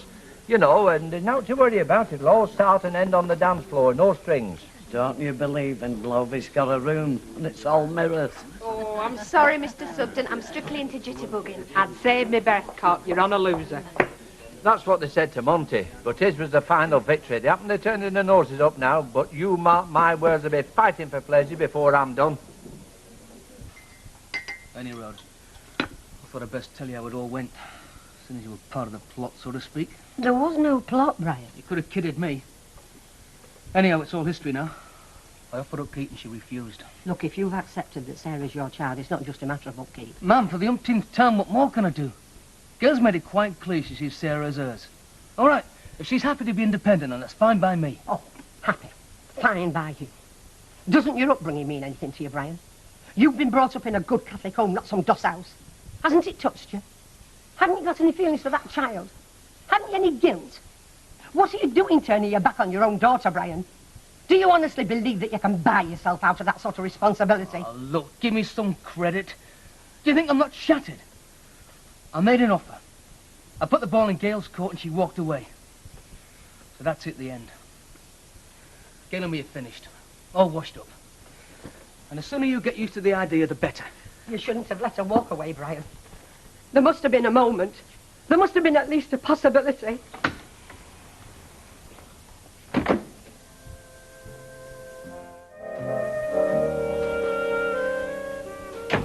Right, your carriage is without. And you're supposed to say without what, so that I... Silly, why can't I go to the radio station? Look, it's not a pleasure trip, Trace. It's people working. Me as well. I just won't have time to keep an eye on you. Well, I still don't see where I can't go. It's like your mum says, love. She's got to have all her wits about her. She won't have time to look after you. Anyway, you'll be able to listen at Sandra's. Yeah, tell Sandra I'll pick you up after dinner. I'd take you if I could, love, but it's just not on, honest. Well, how do I look? Great. Absolutely great. Not that anyone's going to notice on the radio if you get away wearing an old flower sack. Oh, no. From now on, it's good impression time. People are very hard on women, you know. If a fella walks round looking like a bundle of washing, everybody just thinks it's sweet. But if a woman does it, well, look at all those snide remarks Shirley Williams gets. I still think it's what you have to say that counts, rather than what you wear. Oh, by the way, jotted down a few things, a few lines to help you with the interview. Let's see. I tried to anticipate some of the questions they might throw at you, plus 1 or 2 answers for all occasions in case you dry up. I might need these. I'll have a look on the way. Not promising to use them, mind you. Oh, good stuff. Oh, I'm sure it is, love, but, well, we'll just have to see, won't we? Right, come on, you. And no sulking when your dad drops you off at Sandra's, okay? Oh, get your clever mum off to the studios. Ah, so this is your little ideal, is it? What do you mean, ideal? This is my ops room, is this? But for what goes on in this room, the whole of the community centre will come to a grinding halt. Ah, well, it's your big room I've come to see you about. I shall want to book it for a meeting in the run-up to the election. Well, I'll do the best I can for you, Councillor, seeing as it's you, but I've not got many slots left. It's a damn nuisance, this election. Well, it's the election we're talking about, not your ladies' crochet circle or whatever. It's important, is this? Well, they're all important, Councillor, to them that's interested. I mean, I can't go cancelling existing bookings just because you've got an election in the offing. Well, what's all this you're sticking on, anyway? The practice sessions for my old-time formation dancing team. There seems to be rather a lot of them. I shall need them all as well with the raw material I've got to work with. They'll take some licking into shape. Oh, and by the way, if it's Wednesday afternoons you're after, you can forget that because the weekly tea dance is a fixture until further notice. Now, look here, Percy, you seem to be a bit high-handed about this. I'm not, I'm trying to do allocations and priority bookings without fear of favour. Ah, well, anyway, I won't want a Wednesday afternoon or any other afternoon either. I want an evening, and earlier in the week, if possible. Tuesday, May. You can forget Tuesday because my formation dancing team's usually here on a Tuesday evening. Here, has Deirdre Barlow booked one of these? No, but when she tries, I'll tell her the same as I'm telling you. Yeah, well, you can't expect your formation dance team to just push everything to one side yet. Anyway, I heard you haven't even got a team yet. You're still trying to get some volunteers. Well, you were wrong, didn't you? They're fighting to get in. Mind some wrong sort, like that Sam Tyndall. Hey, I could still find a place for you, if you could care to change your mind. You will? Me? Dancing? Listen, with all the running about I'm doing, my feet are worn to stumps already, without your old-age pensioners doing a Velita all over them. Right. Deal. You're an angel, Betty. What say you? Hey, this is that show Deirdre's on. Oh, blimey, I bet she's nervous. Well, there's no good going in for politics and all that argue if you're nervous, is it? No, you've got to be hard-faced for that game. Where's Hilda? The tea's here. Oh, she's in lab. Hilda, tea up! Mind you, you could have knocked me down with a yard brush when I heard you were putting up. Must be a dodgy Ken's, don't you reckon? Well, lovey, according to what I hear, it was all Deirdre's idea. Yeah, still, you never know what happens between husband and wife, dear. Ross on Radio I don't know. Somebody must be eating that paper. I only put a new roll in on Monday. What's up? I'm only saying. Deirdre's on the wireless. Oh, elections as an independent candidate for Weatherfield North. Now, Mrs. Barlow, can I call you Deirdre? Oh, please do. You're a housewife and mother, but I gather politics is something new. So why did you decide to do it? I mean, what happened to make you stand up and ask people to vote for you? Well, I suppose I looked at some of the present council members and thought to myself, these lads aren't doing much of a job. Oh, Roberts won't like that. There just aren't enough women on the council. If you feel strongly 1, 2, enough to 3. stand, Thank you, you Rob. must think you can do a better job than the present council. Yes, That must be you, he means, Al. Can I pay you for these? Shh. Oh, I'm sorry. Can you just hang on a Take second? a state of the pavements round here. They're terrible. Dangerous, half of them. Haven't been repaired for years. Well, a woman who's pushing a pram about notices these things, while a councillor who's, riding about in his motor car either doesn't notice or he doesn't care. Bet your ears are And burning. then again, take Rosamond Street. That's a death trap. All the kids have to cross it, and you see them dashing across, dodging the traffic. And there isn't a pelican from Canal Street all the way to Lansdowne Road. And you're going to be campaigning on these local issues? Yes, I am. It's what the council's for. I'm all for making the world a better place, but I think the best place to start is on your own doorstep. Deirdre Barlow, who's Do standing you know, for I the wouldn't council go into this time. politics, not for a big Right, let's clock. have All some those nasty things people say about you. Ah, yeah, well, that's politics. I mean, no use getting steamed up about it, is it? Now then. Here you are, Councillor. A list of available evenings as per this moment in time. Peruse them by all means, and then I'll endeavour to give priority to your allocation. Thank you, Percy. I'll let you know later, shall I? Now, you understand, I hope, Councillor, I can't be seen to have favourites. But you will, as it happens, be getting my vote. Oh, well, I'm very pleased to hear that, Percy. Oh, I couldn't vote for Deirdre Barlow. In my opinion, a woman's place is in the home. In your opinion, a woman's place is in the wrong. By heck, I didn't think you were one of these women livers. Oh, they're everywhere, Percy. It's up to us blokes to fight them. Hi. Oh, hello. Thanks for coming. Well, what's the trouble? Sound like the end of the world when you rang. No, it's my hot water tap. It keeps leaking, and, well, I don't want to come back from work and find a place flooded out, do I? Okay, let's have a look at it then. Right.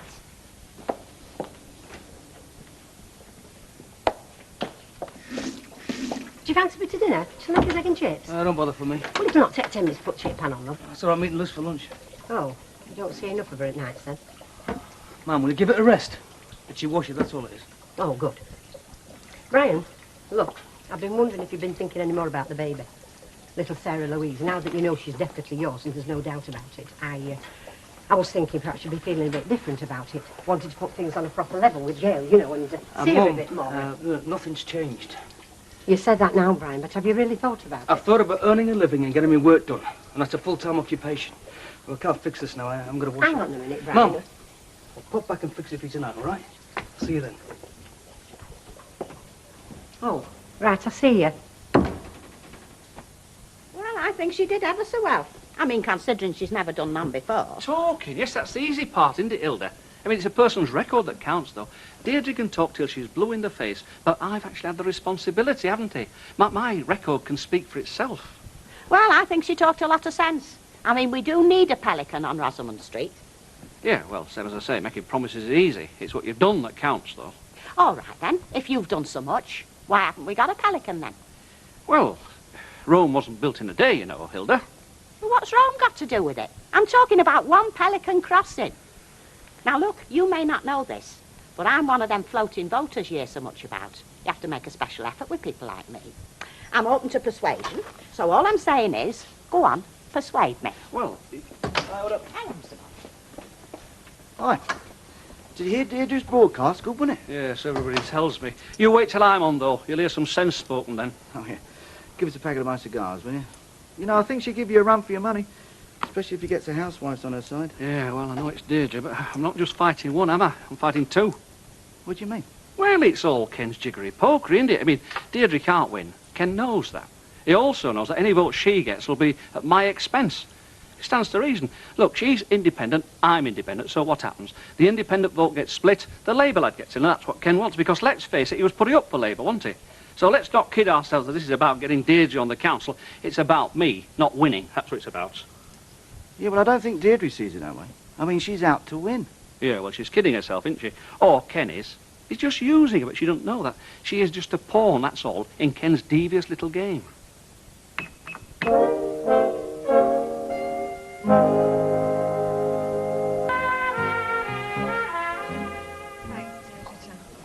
No, you were absolutely great, but that fella, the disc jockey, didn't half play some terrible records, but I suppose you can't have everything. Well, I'm just so pleased you came through without making a blunder. Expecting me to, were you, Emily? Well, not expected exactly, but it's easily done, isn't it? And of course, elections are won and lost through broadcasts now, aren't they? Yeah, Emily's right. People don't turn out to meetings anymore, do they? Well, when Mr. Nixon was fighting Senator Kennedy for the presidency, everybody said Nixon was a terrible broadcaster, and that's why Kennedy won. Well, I'm not exactly standing for presidency of the USA, you know. It's only Weatherfield Council. Hey, well, you got to start somewhere, haven't you? Here's the man but his love. Hey, is it all right if I go about 2 and I want to get ready for the dance? Dance? What dance? When? Oh, there's been a right outburst of sensuality around here while you've been in Canada. Dancing every Wednesday afternoon in the community centre. And I don't just mean dancing either. What, you don't mean? Yes, tea and biscuits thrown in as well. It's like flower power all over again. Give over. It's just a dance. A bit of a social get-together. Betty's pulled and all, haven't you? George Daly, he's called, and by all accounts a lovely little mover. Oh, well, good for you, Betty. Now, you'll give me plenty of warning, won't you, if there's any chance of me having to buy a new hat?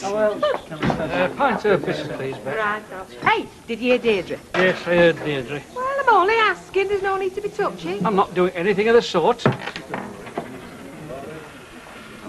Just wanted to say, very well done this morning. Oh, thanks very much, Al. Yes, I thought you did very well, considering.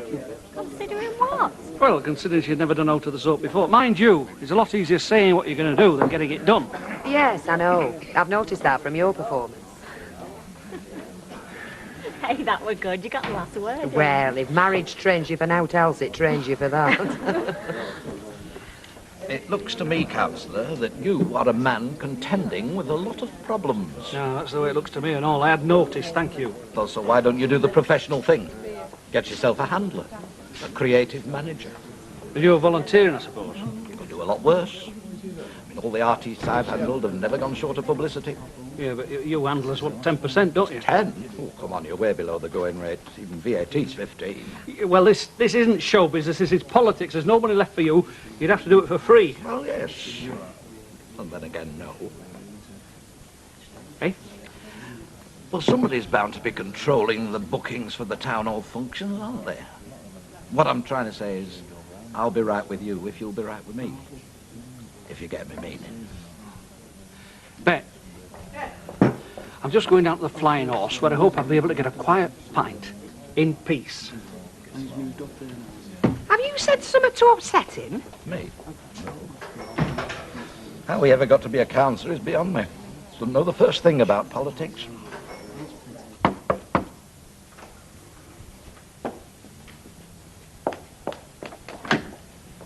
Gail! Oh, come in. Oh, is that my little precious? I've just got her off. Oh, lovely, doesn't she look bonny? Oh, she's a credit to you, Gail. Thanks. I've just walked round to thank you for my birthday card. It came this morning. Oh, you're welcome, love. I don't suppose our Brian sent you on, did he? Brian? Of course he didn't. This isn't a civilised divorce, Ivy. Yeah, well, none of them are civilised, in my opinion, love. No, and I shan't be sending Brian a birthday card either, so it's fair enough. Well, I shan't argue with you. Good, because I've got something to tell you, and I don't think you're going to like it. I think it's time I went back to work. What do you mean back to cafe? Gail, haven't you got enough work on with this little one and Nicky? Like I say, Ivy, my mind's made up, and it's my decision. Well, what will you do with kids? Well, Nicky's no problem. I mean, I'll take him to school, and then Pauline will pick him up when she picks up her own kids. But what about this one, love? You're surely never going to drag her to a cafe every day and park her in back. No, I'll get somebody to look after her. Actually, I'm hoping Audrey's going to do that. Well, some of the time anyway. Anyway, I'll find somebody. I mean, there are people who do it. Yeah, but they charge, love, don't they? You're going to go back to work to earn some money to pay for somebody to look after your baby? I think it's blooming silly, Gail. I'm going back to the cafe, Ivy. And it's not really about money. I just feel I have to do it. Look, love, why don't you let me have a go at our Brian and try and talk some sense into him? I mean, he should be giving you something towards this one when all's said and done. No, leave Brian out of it. I'm not begging no favours off him. And I don't want you begging for me. Cup of tea here, Percy. Oh, thanks. Hey, now then, I've been meaning to ask you, how about giving me some lessons in quick step? Eh? Well, you know, private coaching, like. I could stay out after everybody's gone this afternoon, if you You like. picked a bad time, Mrs. Pierce. I've got a lot to contend with the selection coming up. Ah, Mrs. Ogden, Tom. I'm glad to see you. You know, you're one of my keenest couples. Hey, Percy, there's quite a lot out there at the moment. Shall I stick a record on for you? You what? I've signed for that equipment out there. Don't want anybody tampering with it. I'm sorry, I'm only volunteering. Well, when I want to volunteer, I'll tell you. Come on, George. Oh, hello, you managed to get away. Hello. Hello. Here you are, Percy. That's for me and for Mrs. Turpin. Oh, yeah, I was forgetting we said we'd pay subs. No. Hilda, I'll do ours. Oh, thank you. That's for Hilda and I. How about a cup of tea before we get going? Right, Percy, 50p a piece. Does that include tea? That's correct. Shall I put a record on, Percy, to get Now, things going? don't you, sir. I've just been telling Tommy I've signed for all that equipment. Dancing will start when I'm ready. What the heck do you want? A cup of tea for a start. Right, 50p. For a cup of tea? For dancing and refreshments, we've got overheads, you know. I don't make any profit, and if you think it's too dear, you don't have to stop. I'll put yours in this week, Sam. We need all men we can get at these dances. We do. Dead brazen. She comes here for just one thing. Now, before we let dancing commence, you'll see I pinned a sheet up there. Now, all those that wish to be considered for selection for my old-time formation dancing team, kindly append your signatures, and you best get your names down fast. Right, get your names down. This could be a giddle. Shall I put us down? Yeah, go on. There'll be a bit of fun. Go on, George. Well done, Mrs. Turner. Yeah. Well done, yeah. Do you think we should or not? Well, only if you'd like to. Yeah, go on. I can also tell you, once a team has been picked, now these afternoon dance sessions were treated as training and therefore free to team members. Oh, put my name down for this. You have no chance of getting in the team, you. You might be very pleased to have me. Percy, somebody's tampering with your equipment.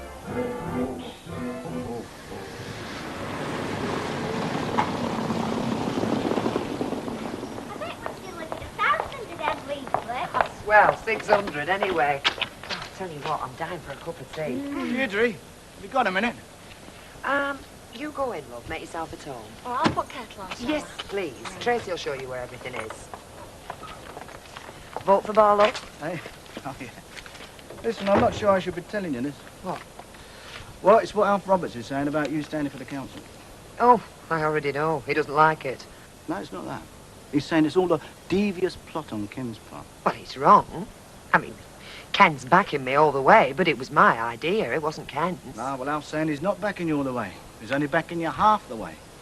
He says it's a plot so that you and Alf will split the independent vote, and the only bloke that will win will be the Labour chap. Therefore, Ken gets what he wanted in the first place. A Labour win. I'm just telling you so that you know what Alf's been saying. Oh, yes, you did right to tell me. Okay. See you then, and be lucky.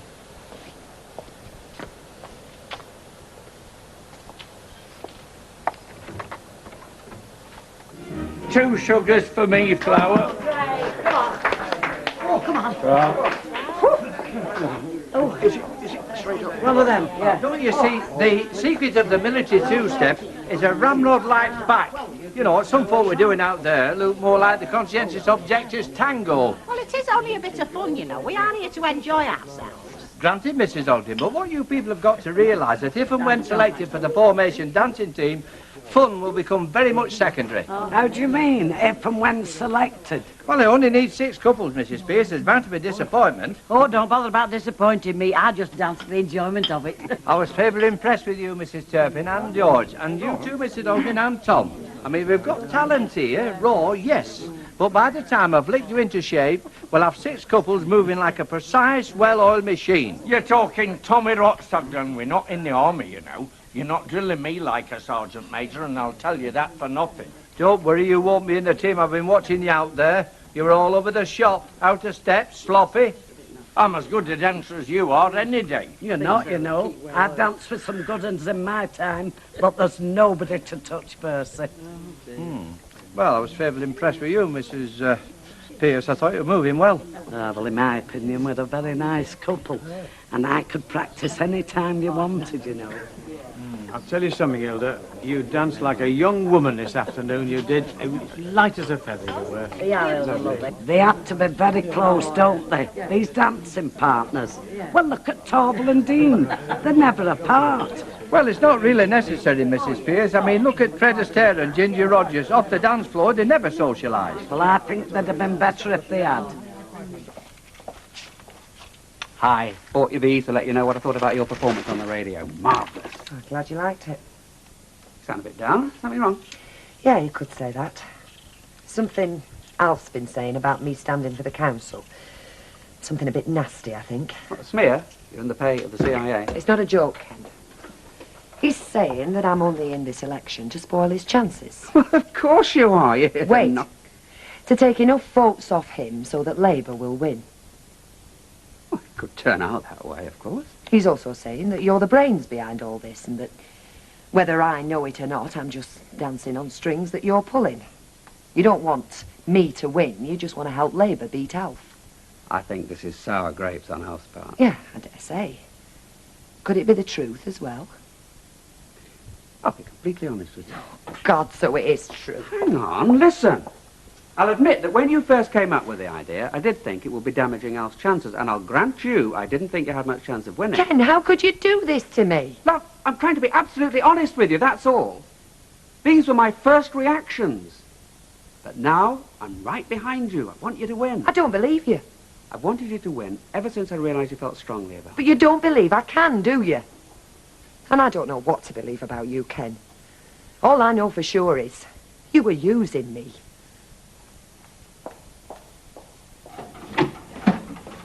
There you go, Mum.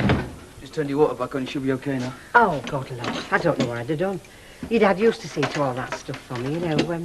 How much more you thought washer? Give over, will you? I'll just wash my hands. I've got that pot it on. It'll only take about 10 minutes. Don't bother for me, Mum. Brian, I've made it special. I'm meeting Liz. We're going out for a meal. Seem to think more about Liz than you do your own flesh and blood these days. Ma'am, come on, give it a rest. Just fed up with being picked on this all the time. I'm only getting you to see sense, Brian. I see sense in my opinion. Not if you're letting that baby go, you don't. She's your daughter after all said and done. I told you. Now just leave it, will you? I can't, Brian. She's my grandchild. Just because you don't think about it yourself. What do you mean I don't think about it? It's just because I don't keep stuffing it down your throat all the time. Right, now I'm fed up of you twisting my arm, going behind my back and plotting with Gail and her mother like you do. You do, don't you? Well, I talked to him. Of course I I do. know you do, and I know what you talk about. Working out who can organise me. Well, I've had enough. I've had enough of you interfering and your nagging. I do not nag you. You do no else but nag. You nagged me dad when he was alive, and since he's died, you've nagged me. You've a rotten thing to say. It's true. You hate it when I get onto you. You don't like that, do you? I thought moving out of here would have put a stop to it, but it hasn't. It wasn't enough. Right, from now on, I'm going to run my own life. Right, and next time your tap starts dripping, right, just look through yellow pages, because I'll not be back here again, ever. I'm finished. I've just had enough.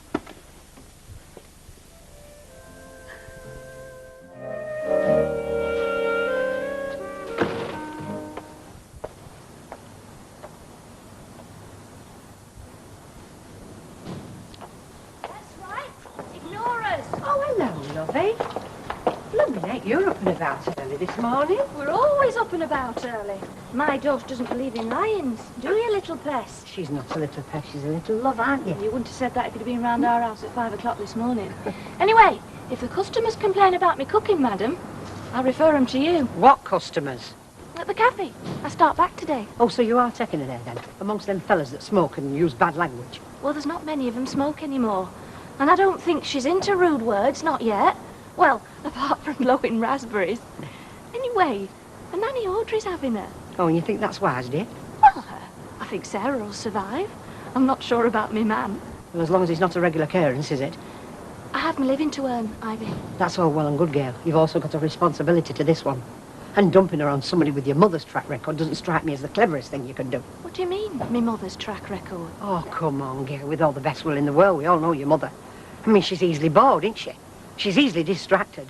Look at that time when she went off and left Hilda when she was colouring her hair. That was an emergency. I had a funny turn. She was concerned. I trust her completely with Sarah. Well, it's more than I flipping do. Not on a full-term basis, any road.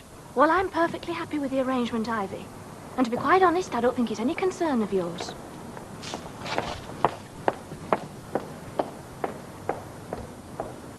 Very nice of Samantha's mum to let them create havoc in her kitchen. Well, they got to do something in the holidays. I had them yesterday. So, what are they concocting?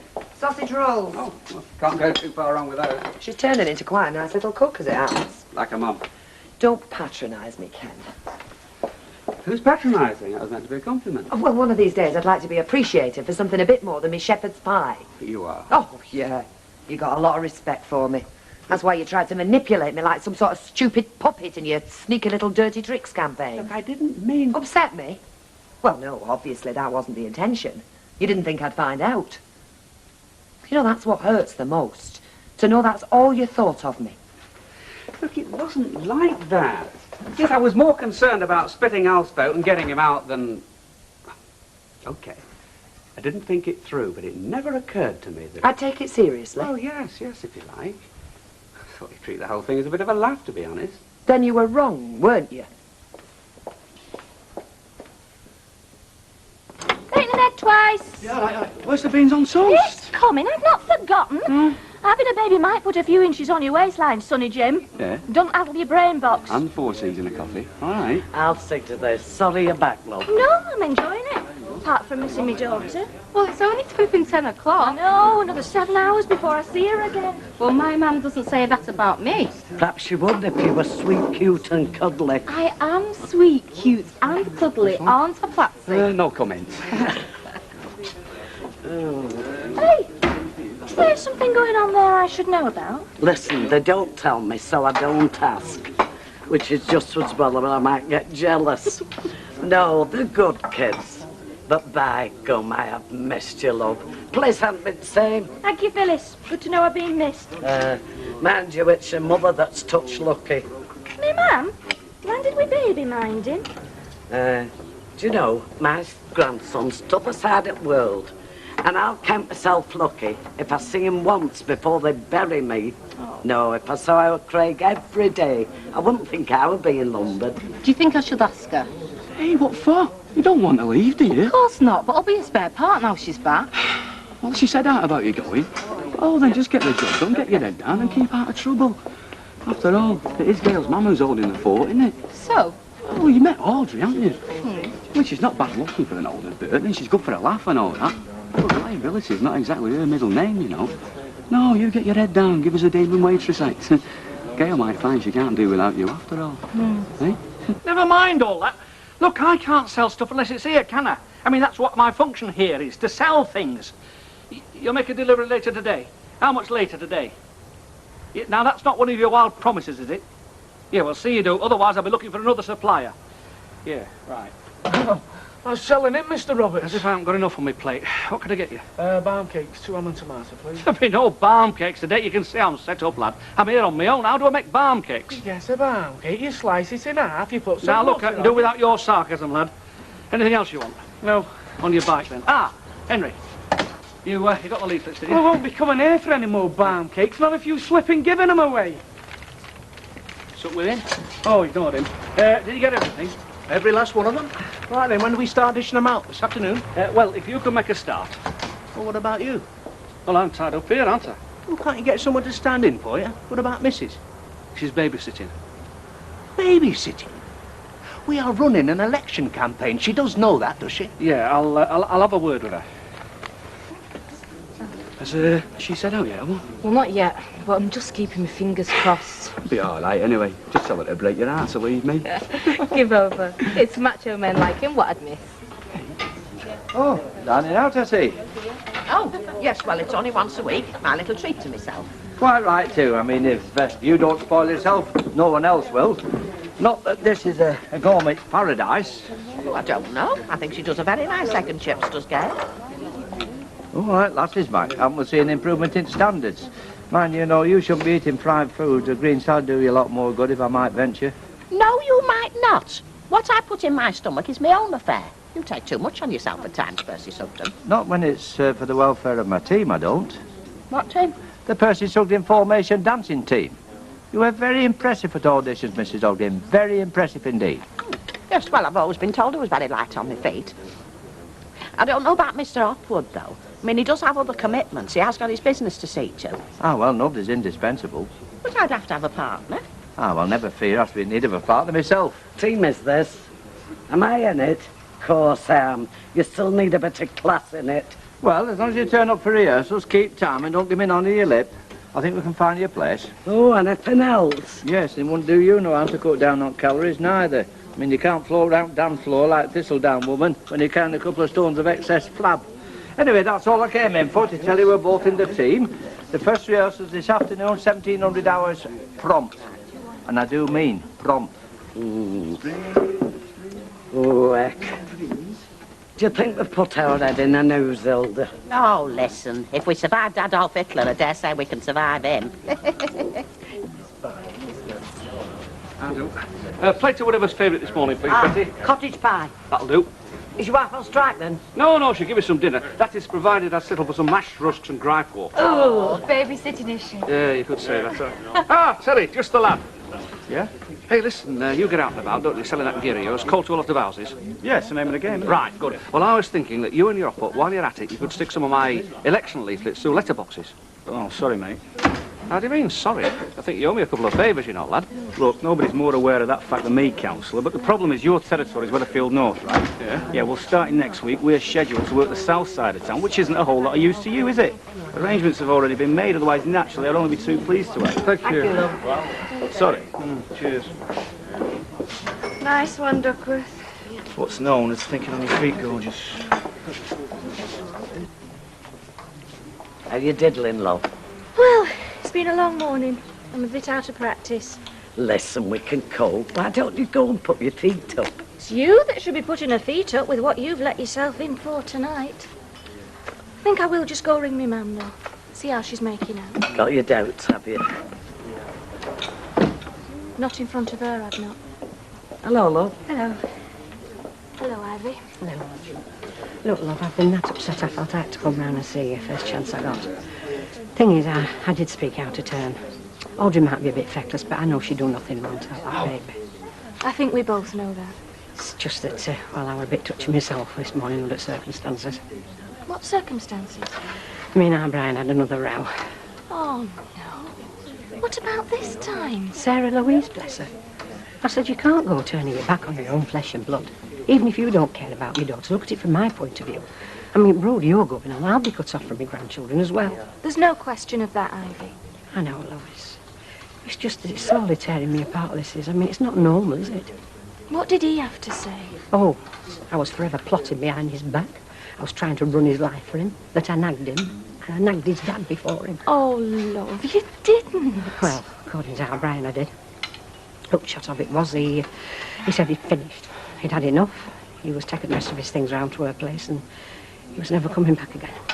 Not even for a visit.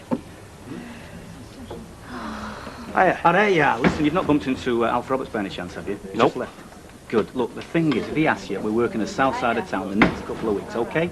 Why? Well, why not? It's as like the area as any, isn't it? No, why should he ask? Well, he's got some idea that we could tout his election rubbish round while we're out on the knocker. I mean, as if we've not got enough to do already, right? So the story is, we're not working his ward. It'll save a lot of aggro. All right.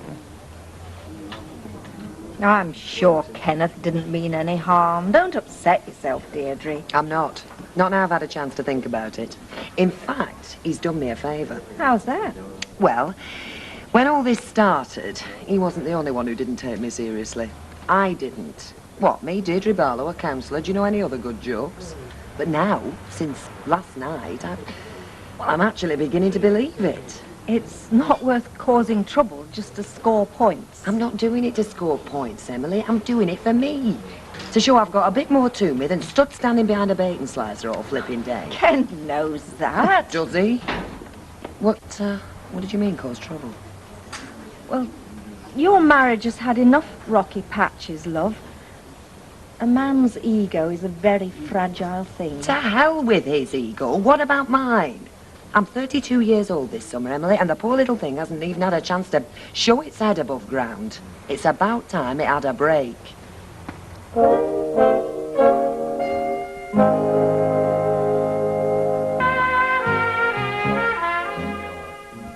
What, all afternoon? Yeah, and tomorrow afternoon, and every afternoon right up until the election. You got any objections? No. You're wasting your time, you know. The whole thing's a farce. You're as bad as he is. Look, Sal, I'm not against you helping Deirdre. Just don't go overboard, that's all. You said you was looking for a job. And I am. Yeah, when? If you're electioneering all the time. Yeah, but that doesn't stop me keeping my eye open, does it? Anyway, if Deirdre's going to win, she's going to need all the help she can get. She's got no chance. She knows naff all about politics, her. Maybe not, but she knows a lot about working to a budget and making common sense decisions, and which that's what basically being on the council is all about. And which women do a lot better than men.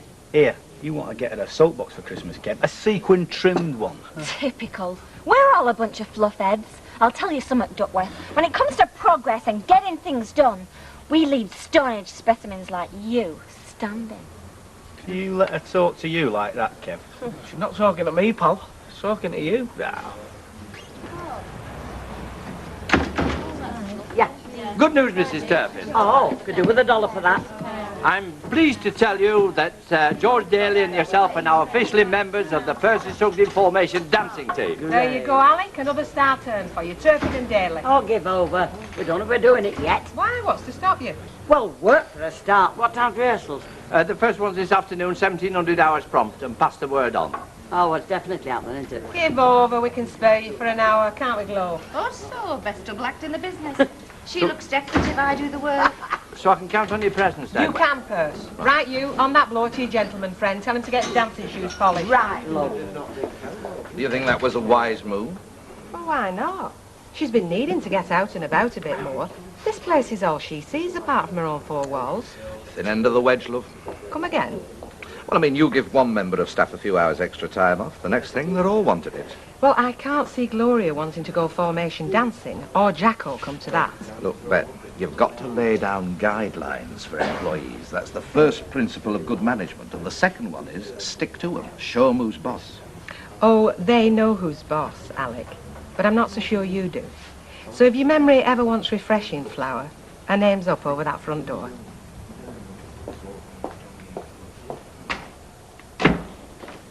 Hi, I look for you at the Rovers. Thought I might treat you to a double tomato juice or something. Peace offering. I had work to do. Do you know how many hospitals there are in the ward, Ken? Schools, clinics, old people's homes, ethnic groups, unemployed? Might be more relevant finding out how many bus stops don't have shelters. I do have an inkling of what council work's about. But I can't expect folk to vote for me if I don't actually know what's going on out there. Love, am I forgiven? I don't want to go into all that again. I'm going to have enough to do fighting on the campaign front without the domestic one as well. Take it you're going ahead. I suppose you thought I'd back down when I realised what I'd let myself in for. Well, yeah, I'm scared. I'm petrified. But I'm also excited. I'm more alive than I've been in a long while. There was a time when I had ambition, you know, Ken, when I wanted to amount to something.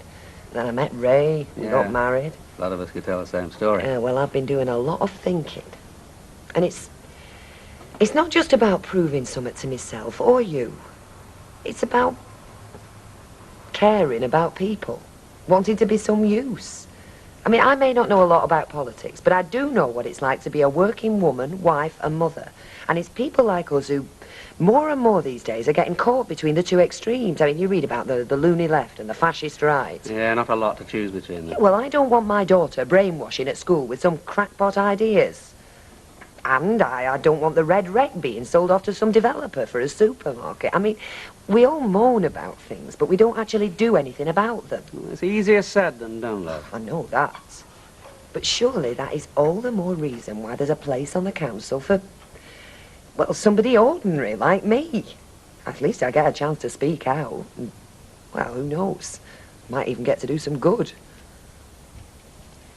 Maybe you will. And, for what it's worth, if you need any help, you got it.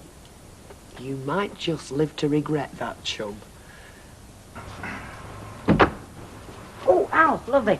Have you got any of those little chocolate rolls? I love them with a drop of custard. Is there any on shelves? I can't see any, no. We haven't got any then.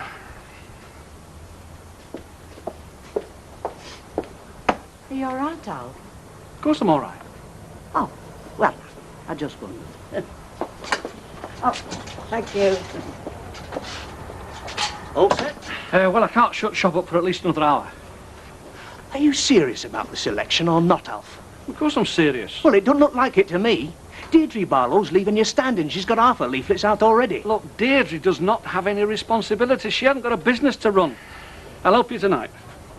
You sure your wife won't want you to do cleaning or anything? Now, that's uncalled for. Right. Well, I'll make a start on my own. But I'll tell you this. You won't keep your seat on council standing behind that counter. It's out there, votes are one.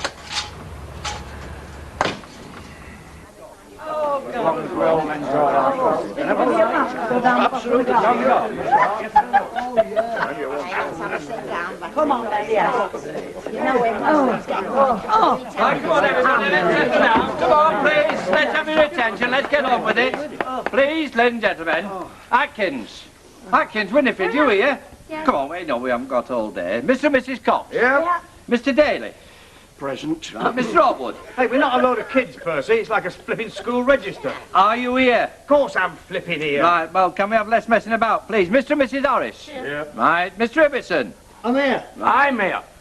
Is your name Ibbotson? No, Tyndall. Well, first, it's listed in alphabetical order. And secondly, you're not on it. Of course I'm on it. I'm on dance team, aren't I? No. Well, that's not what I was led to believe. Look, Percy, you told me to pass the word, and I thought it included Sam. Well, you thought wrong, didn't you?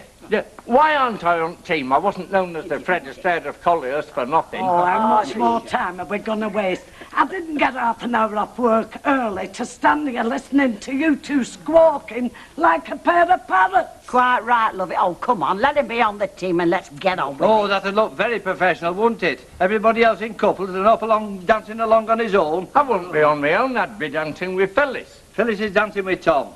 Oh, no, she's not. I'm dancing with Tom. No, you're dancing with me. I am not. I'm with Tom, aren't I, Tom? You are indeed, lovey. So you haven't got a partner either. You left to drop out. Don't talk wet. I'm team flipping captain. Yeah, but you haven't got a partner, have you? Well, I'm certainly not dancing with him.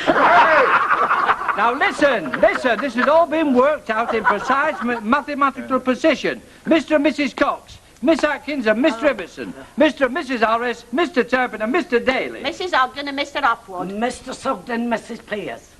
Yes, well happened. Butch with the Abbey Road, there's no place for you, I'm sorry. Oh, that was a shame, isn't it? He's that keen as well. Well, suppose he finds himself a partner. Yeah. He's not bad if he gets in the mood. Not bad isn't good enough for the Percy Sugden formation dancing team, beside which the team's full. Now, have we finished with this argy-bargy? Come on, let's get through and get some work done. Percy, you haven't Come on, let's get on with it. Not too much time with it. Keep going, please. Hurry along. Get to the floor. That's it. Thank you very much. Be with you in a minute, Cop.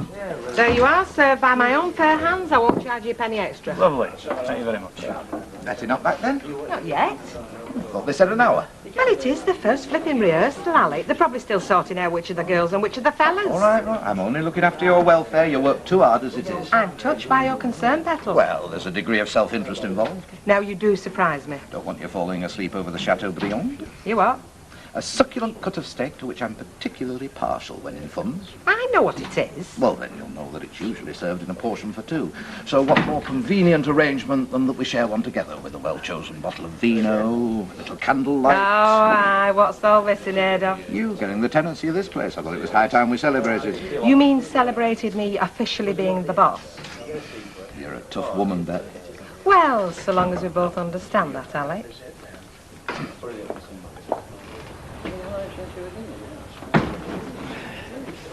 You're late.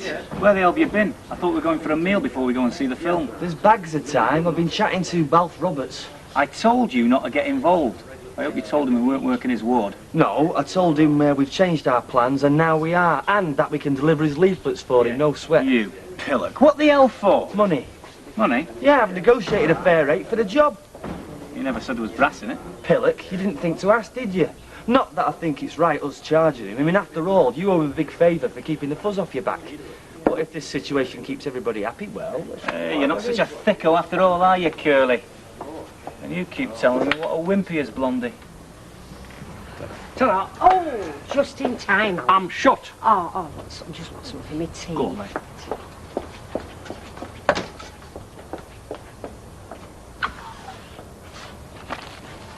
See? Cod in batter sauce. That didn't take long, did it? Hey, Ivy. What? Why do you never babysit? Chance to be a fine thing. Well, couldn't you, ask? Well, there's no point, is there?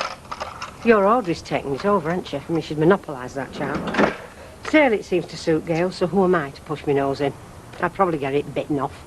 Anyway, after a hard day's work, I'm ready to put my feet up in front of that telly. Yeah, what about my hard day's work? I can't put my feet up in front of the telly, can I? I mean, I'm going to have to bolt my tea. I'll be out on the streets 3 or 4 hours tonight. Is that a fact? Yeah, well, if I don't tell people that I'm standing for re-election, they won't know. I mean, they're not going to find out by divine revelation, are they? Just hang on a minute, Alf. Why are you shouting at me? I'm not stopping you going out canvassing, am I? No, but I've had poor Henry Ferguson round here twice today, keen as mustard to get out, and can I go? Can I thump? There's nobody to look after the flipping shop, 'cause my wife is babysitting. Oh, I can see you've got a problem. Yeah, well, why didn't Gail find somebody else, you know? Why didn't she get a proper childminder? Other women do. A childminder? Yeah. Over my dead body? It's going to be over my dead body, love, if she doesn't. I mean, over my dead counsellor's body, anyway. Well, I'm sorry, Alf. You seem to be in a cleft stick, don't you? But I'll tell you something. If there's any move to farm out that babby, you'll have me to contend with as well as your other problems. I couldn't care a fig about your election. That child comes first.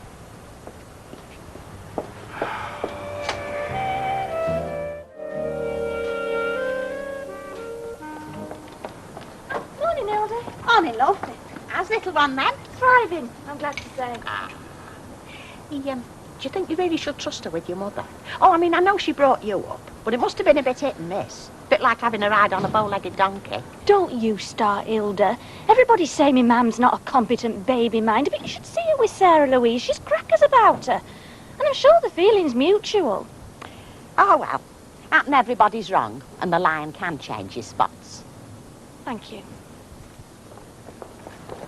Have you been to Mrs. Ogden? Well, what do you want? I can't stand gassing in the street. I've got a very full programme today. No, you've not forgotten this dancing practice this afternoon. No, have I heck forgotten? There's one or two there need a bit of practice, I know. Well, it's up to you and me to show 'em how it should be done then, Mrs. Ogden. I mean, after all, well, we're like professionals compared with rest. We're lovely movers together, have you noticed? You are still councillor in this neck of the woods, aren't you? Yes, I am, and I will be after the next election and all. Of course you will, Alf. So will you, in your official capacity, have a word with the cops for me? What about? Well, kids keep nicking empties out of my backyard and generally vandalising the place. I have complained, but now it seems to happen. But if it's an official complaint coming from you, it'd only take you a minute. Only take a minute. I've not had a spare minute for weeks. I'm sorry, love, I'm too busy at present. Well, you're not busy right now, are you? No, I'm not busy right now, but you know as well as I do that could all change in the space of 5 minutes. I could be up to my neck in factory women, old-age pensioners wanting 30 pence change out of £10 notes, light-fingered kids from Bessie Street. And on top of all that, I could be taking a delivery. I am a constituent, Alf, and as such, a voter. Now, that is blackmail, that is. Yes, it is. Anyway, where's your missus? Why isn't she standing by your right hand like a good little wife should be? Wife? I haven't got a wife. She's turned into a full-time grandma. Really? Well, I just hope it's not because of any embarrassing inadequacy on your part. Could always try to manage guidance council, Alf. Just a suggestion. What do you want? Now, is there any way to talk to the troops? Eh? Definitely not. Oh, aye, the leaflets, right. Well, there they are. And don't forget, I don't want them putting in people's dustbins. I don't want them shoving over somebody's backyard wall. I want them delivering one in every letterbox. Your leaflets will be safe with us, Mr. Roberts. Safe as they would have been with the Pony Express. Safer. But there is one little matter we want to discuss, though. What little matter? Well, on reflection, my partner and I have decided that £5 per 100 for such a responsible undertaking, well, it's a little on the low side. You won't even be going out of your way. You'll be passing the door with your goods. Well, look, don't look at me. He's in charge, isn't he? Well, we thought that £7.50 would reflect the responsibility of the task rather better. No. Well, in that case, we'll have to withdraw from the contract. You're an hard man, Curly. Really hard. Now, look, I'm relying on you two to deliver this lot. I mean, you know, I can't get out of the shop myself. All right, £7.50. Per 100. Per 100. But don't come back saying you've been taking all day. That's not a very nice thing to say, is it? Especially to a floating voter. Oh, I'm very sorry. I'm just a bit hot under the collar at the moment. Forgiven and forgotten. I'll see you later. Come on, mate. You could teach the city a thing or two, my mate, eh? It's my opinion that you put him up to this. I didn't. Honestly. Yeah. 26p, love, please.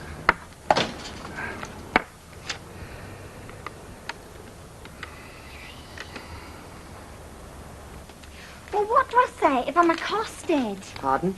You know, if I'm asked a question about politics by someone I'm delivering a leaflet to. Don't get involved, eh, Emily? Just smile sweetly and tell them the issues aren't political, they're local. Absolutely. Oh, and I was hoping for a few arguments. I went out with a lad once who was dead left-wing. Oh, now she tells us. Hey, he used to drag me off to demonstrations. He even had me picketing outside a hospital. And he made me carry a banner and it said, "Private beds for the few mean death beds for the many." Who dreamt that up? I didn't, I just carried it, but... Oh, we've got a loony lefty in our midst, Emily. Steer clear of politics, Sally, really. You're just a nice, ordinary girl, helping out a nice, ordinary housewife whose only interest is the welfare of the residents of Weatherfield. Oh, we're gonna knock spots off square old Dalf Roberts. Hey, I can sing your praises, can't I, Deirdre? I can tell them what a fantastic candidate you are. Yeah, of course you can. Now then, are we all ready? Come on then, let's be off. Women forever, united, we're invincible. Don't overdo it, Sam. Listen, love, will you take this cup of tea to Sam Tyndall there? If I take it, he'll only start making remarks about me dancing with Percy Sugden. Of course I will. He tells me jokes. Well, they're not very funny, but they're no worse than my dad's. She gets on with everyone, doesn't she, Teddy? She's sound. All right, Martin. I know what you're trying to say. What? That I shouldn't fire her. But you're not gonna, are you? I don't see what else I can do. We're overstaffed now I'm back. Well, she's a big asset to us, Gail. Everyone likes her. Especially you. I'm not asking you to keep her on for my sake, honest. No, you're not. Want a sausage pancake, Teddy?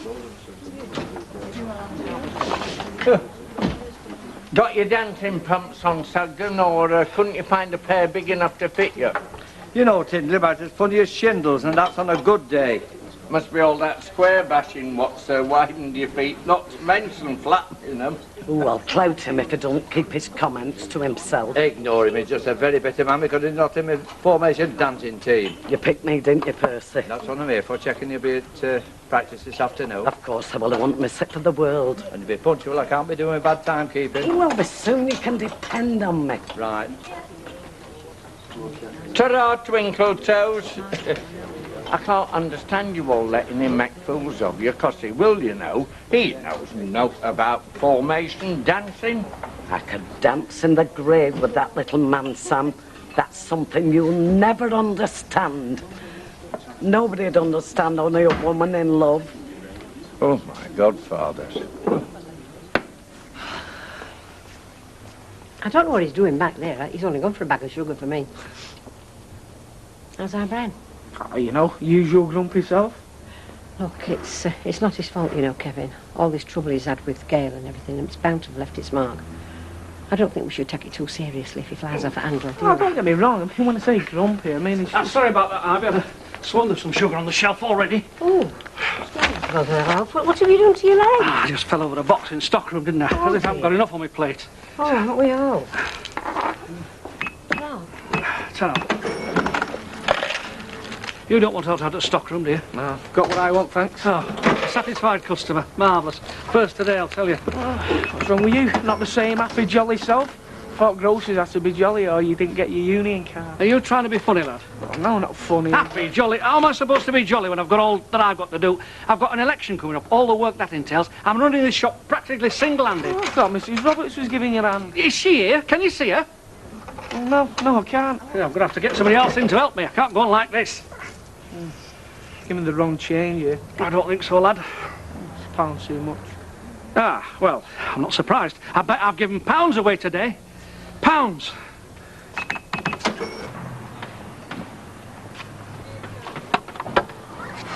That's it. Every last leaflet leafleted. A job well done. We make a great team. I had a funny experience, you know, at number 14. I pushed this leaflet through the door, then somebody on the other side started pushing it back again. So I pushed harder, they pushed harder. Hey, I won in the end though, but I think your face got a bit bruised there, did, Rick? Oh, probably improved my photo. Back to headquarters. Well, back to the pub anyway. Hey, look who's just turned up.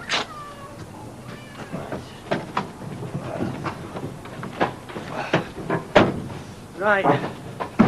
Odds or evens? Oh, it's all decisions, this job, innit, eh? Yeah, it's very demanding. Go on, I'll do evens this time. Terry, you're a man of action, what are you? What's all this then? I'll do ladies. Hello, Mrs. Bishop. Norman? What are them leaflets? Leaflets? Oh, well, they're just... They're Alf Roberts election leaflets. What are you going to do with them? Deliver them. You can get two if you buy one of our dishcloths. Traitors. Snakes in the grass. Norman, how could you? Come on, there's a funny smell round here. MCPs. I had you very firmly in our camp, Norman. I really did. You haven't taken over the world yet, you know, you lot. Well, you've had it when we do, Terry Duckworth. Oh, heck. I'm going to get my ear bent tonight. Probably when I'm pinned to the table having me tea.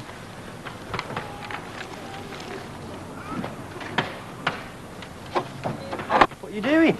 A woman's place, Curly, is in the home. Politics is a man's game.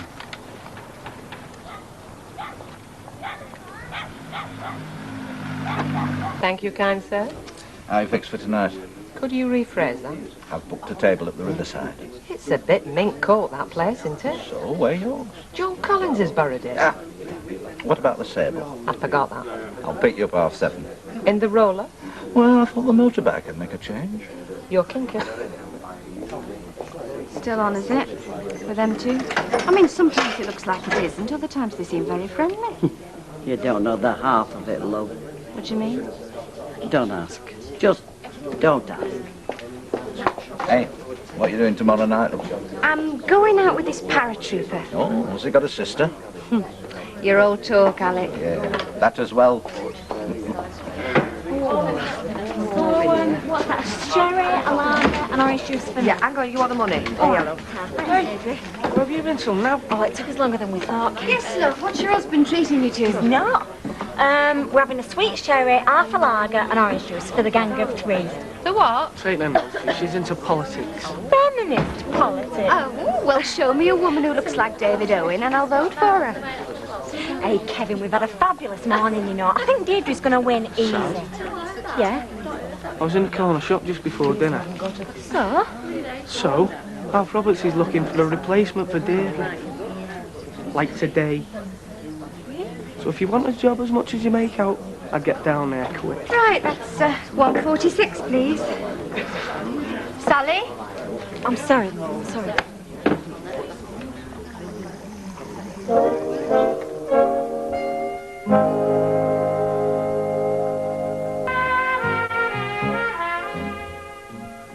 No, Henry, things are not all right. Far from it. Well, I'll take some more of these leaflets off your hands then. Oh, I wish you'd have been here a couple of hours ago and said that. I've had to send somebody out delivering it. It's costing me. I have me work to do, Alf. Well, don't you think I've got my work to do? I'm not behind this counter for fun, you know. Hey, don't shout at me, Alf. I told you when I volunteered to help, I could only spare a couple of hours. And if you bawl at me again, I shan't be sparing you then. Look, Henry, I'm out. Henry. Hello, Mr. Robert. What do you want? Look, whatever you want, get it quick. I'm trying to close for half an hour so I can have a brew. Well, I don't actually want anything. Well, push off then. Well, I did hear the job going.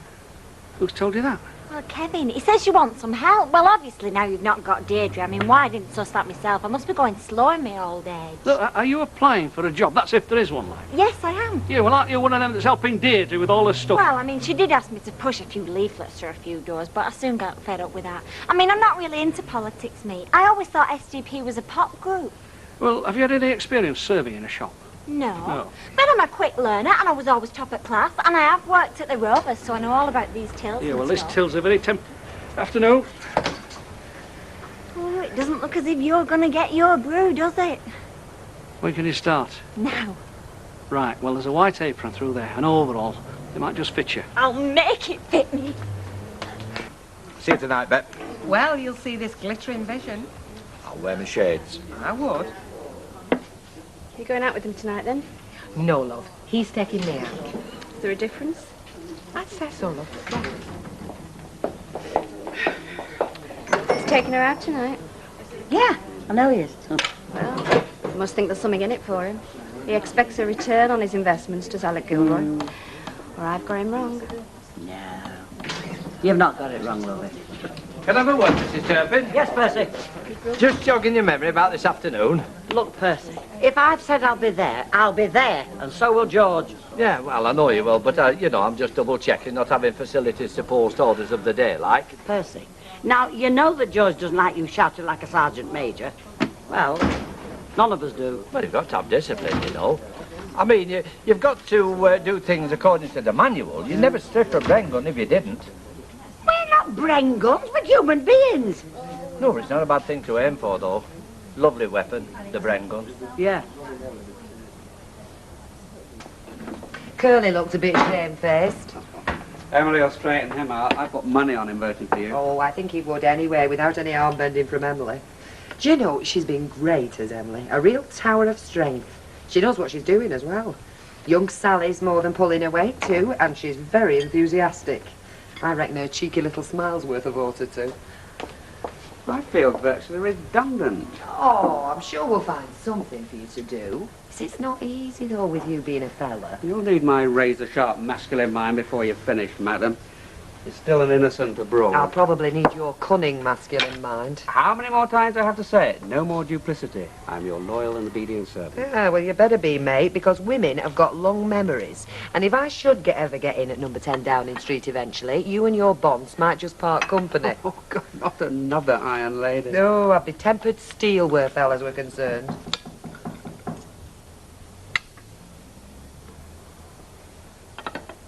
I'll go. I was expecting you to. Oh,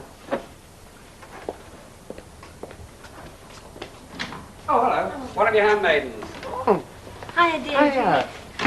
What I've come for, actually, is I can't help you with the leaflets this afternoon. You're working at the corner shop, aren't you? Yeah, I am. I recognise the overall. It's been hanging in the storeroom for months. It's too small for me. Oh, I'm sorry, but I really needed the job. You know, I haven't had a proper job, well, Will you still be forever. helping me out with the election? Well, be a bit difficult. You know, me working for Alf and all that. Oh, I'm sorry, dear. Do you understand, don't you? Yes, yeah, of course I do. Thanks for letting me know, anyway. Well, it's the least I could do. Hey, I'm sorry.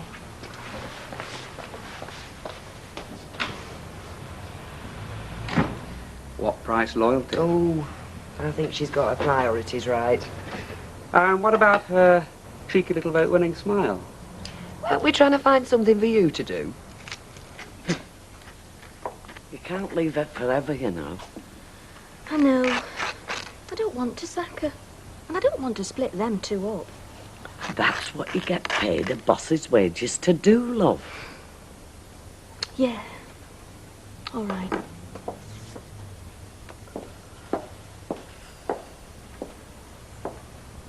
Teddy, can I have a word? What if I said you couldn't?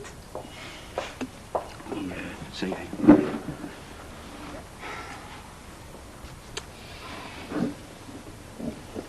Teddy? You're going to fire me, aren't you? Yeah, I am. How did you know? Because you've had a face like a wet sock all day, and so has he. Still, I've been expecting it ever since you came back. I'm sorry. This place just don't run to a staff of 4. Don't worry about it. I'll get another job. Are you sure? Of course I am. I always do. It'll be grotty, but I'll get one. It's probably because I'm so beautiful. Very probably. And we're all going to miss you. Especially him. Well, actually, I think it's best that I'm leaving, because between you and me, he's getting a bit, you know, heavy. You see? Well, I'd only have to let him down lightly. He's not mature enough for me. I'm definitely going to miss you. Thanks very much, love. Come again. Thanks.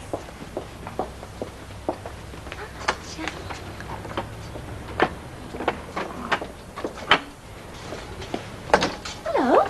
Hiya. Is your mum here? No, she's not. Alf? Oh, I think he's just coming. Alf! I'm looking for me mum and me daughter. Well, don't ask me where they are. Well, not at home, because I've just been there. Have you looked in the park? She sometimes goes there in the afternoon, her and the other young mums, as she calls them. Oh, well, I suppose they'll turn up. They can't be far away. Alf, what's young Sally doing here? Oh, I've set her on.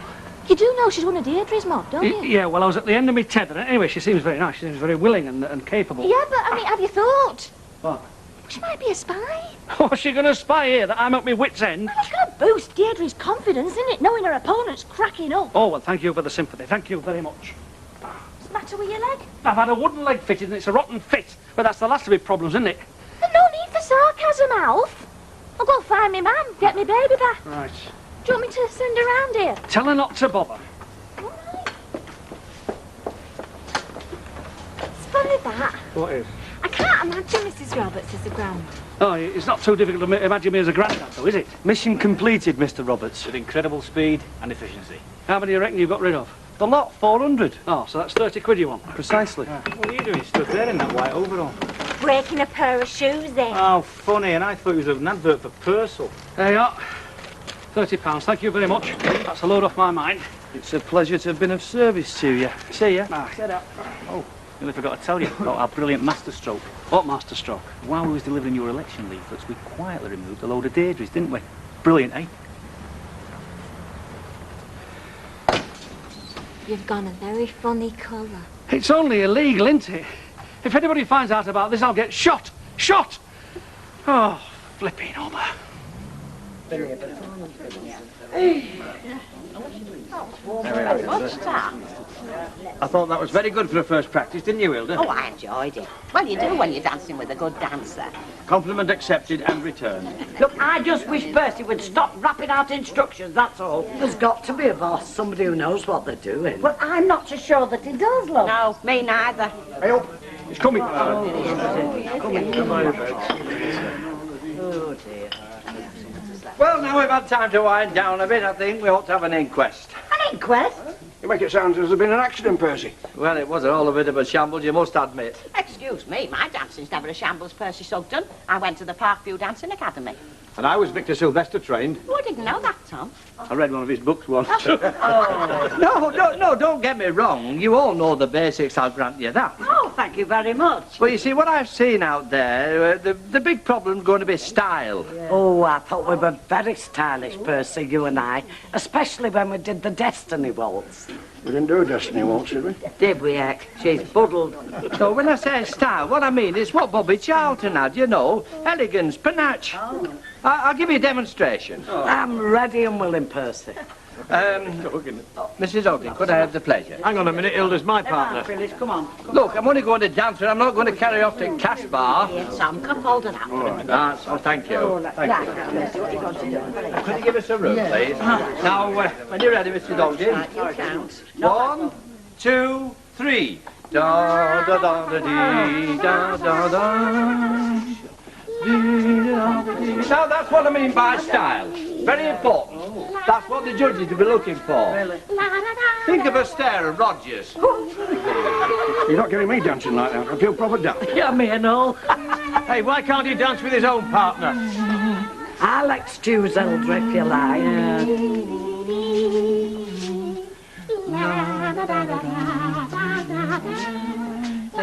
Lovely tune, isn't it? She's paying, she's a working woman now. Yes, so I believe. They haven't brought me till I get paid. Yeah, right, but I'm keeping her slate till you are. Oh, isn't it me? You're not kidding. His second husband's going to be a sugar daddy. Oh, you'll be lucky, I'll tell you. Hi. Oh, what's that, Jack? Betty? Yeah? Would you mind telling Cinderella Prince Charming's arrived?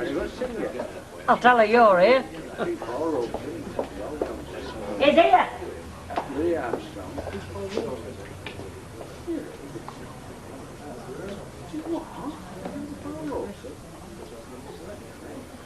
Will I do? You look $1 million. And on my arm, you'll look 2 million. Don't sell yourself short, Alec. Toodle pip, ladies. Don't wait up for me.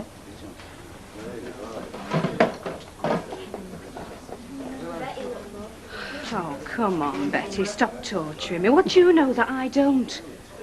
I mean, from where I'm standing, it looks like they're still very cosy. Very cosy indeed. Not from choice. Well, as far as she's concerned, believe me. I don't get it. You know what the spider said to the fly? Come into my parlour. She has done. Well, not long off a cup of tea now. Have you done already, Hilda? Yeah, oh, but only got the gents to do. Then I'll get the kettle on. Oh, saving the best job till the last day. Oh, I just closed my mind to it. Still, I must say, having Sally off out in the mornings now does get me shaping. No more sat gassing over a cup of tea after breakfast. How does she get on with Alf Roberts for a boss? Oh, she likes it.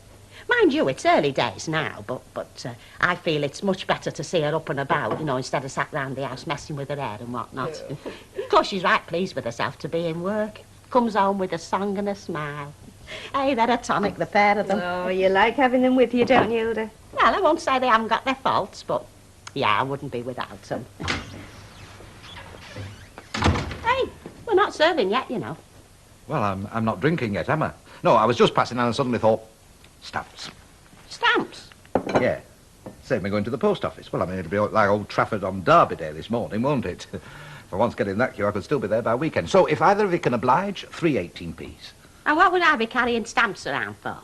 Well, I thought they were all part of a lady's survival kit, Mrs. Ogden, you know, tucked away in the mysterious depths of your handbag, along with half a yard of knicker elastic and a bottle of aspirins for emergencies. I'm sorry, I can't help you. No, me neither. Ah, well, not to worry, Beth'll have some. She isn't back, is she? No, she isn't. She's just nipped out. I'm expecting her back any time. Oh, well, in that case, perhaps you could ask her.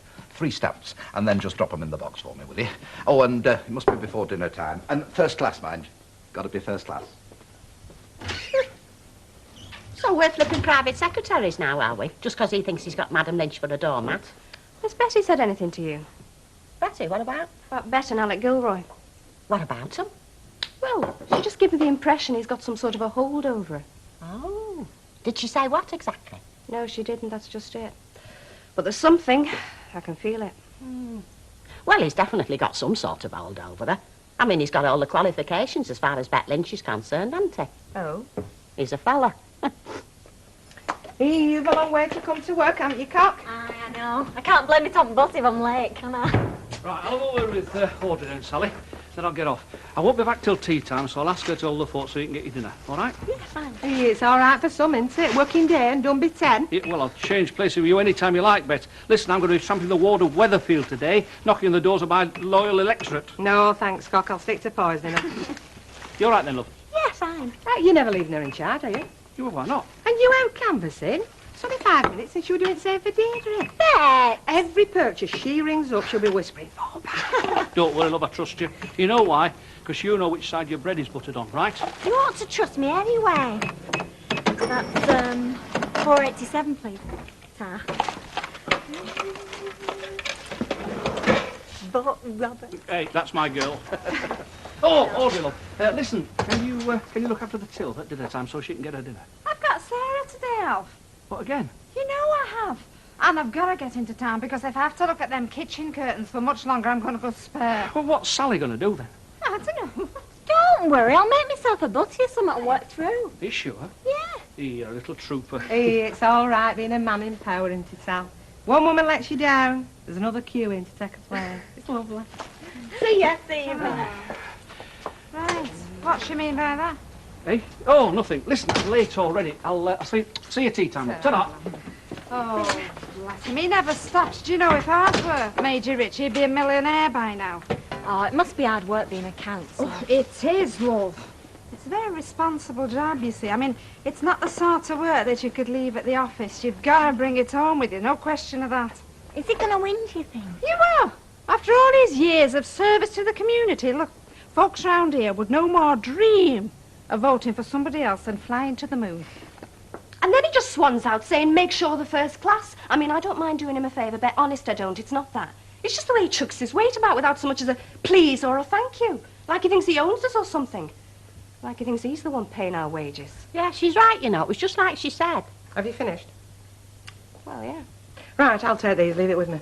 Well, why's he like that, Beth? Eh? What makes him think we're his servants? He doesn't. Well, he behaves as though he does. I said leave it with me. I'll have a word. What did I tell you? Did you say something, Hilda? No, nothing. Good. Isn't it time you were finishing the gents?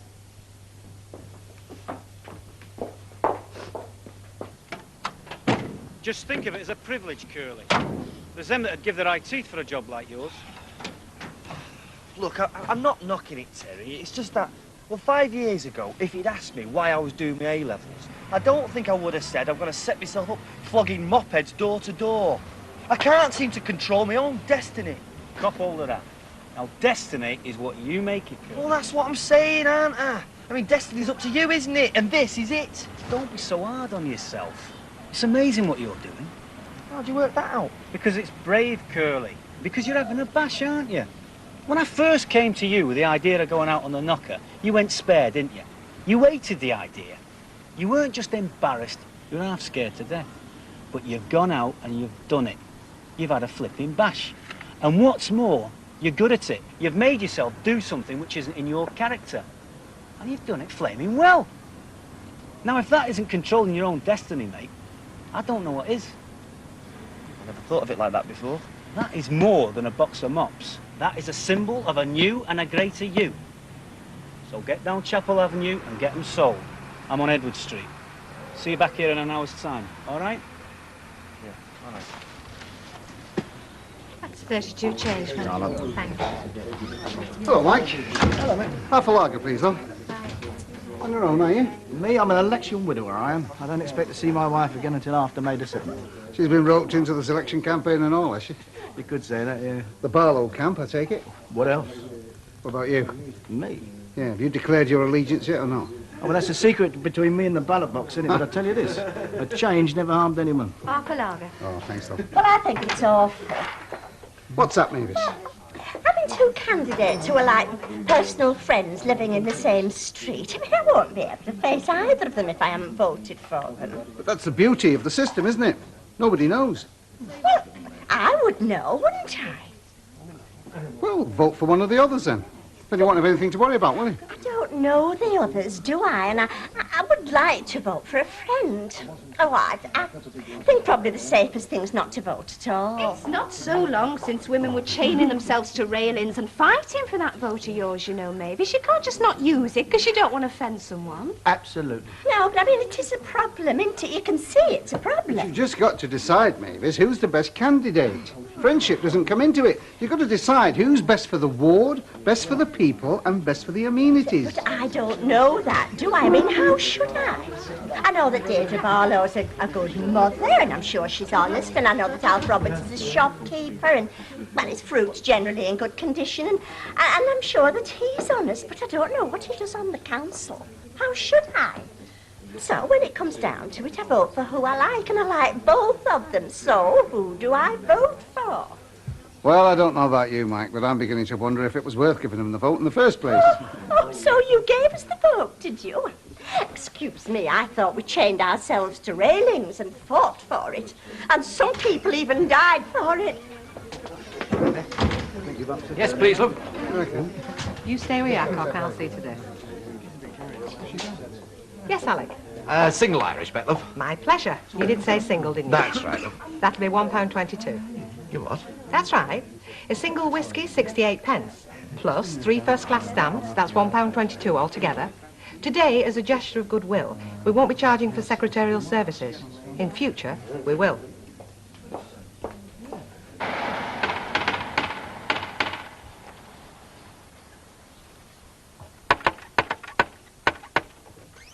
Good afternoon, madam. And it couldn't be a better one for you because I happen to have here... Hang on a minute.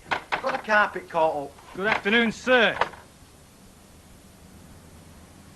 Pete Flaming Jackson. Stockade! Private Duckworth, if you don't mind. You horrible little man, and get the haircut. You're not still a private, are you? What do you reckon? Do I look like a soldier to the Queen? Did you ever? You cheeky sod. What about you? No, I jacked it in about a year ago. Fancy a beer? What do you reckon? Welcome to Jackson Towers. And I mean that. You're the best thing that's happened to me in months.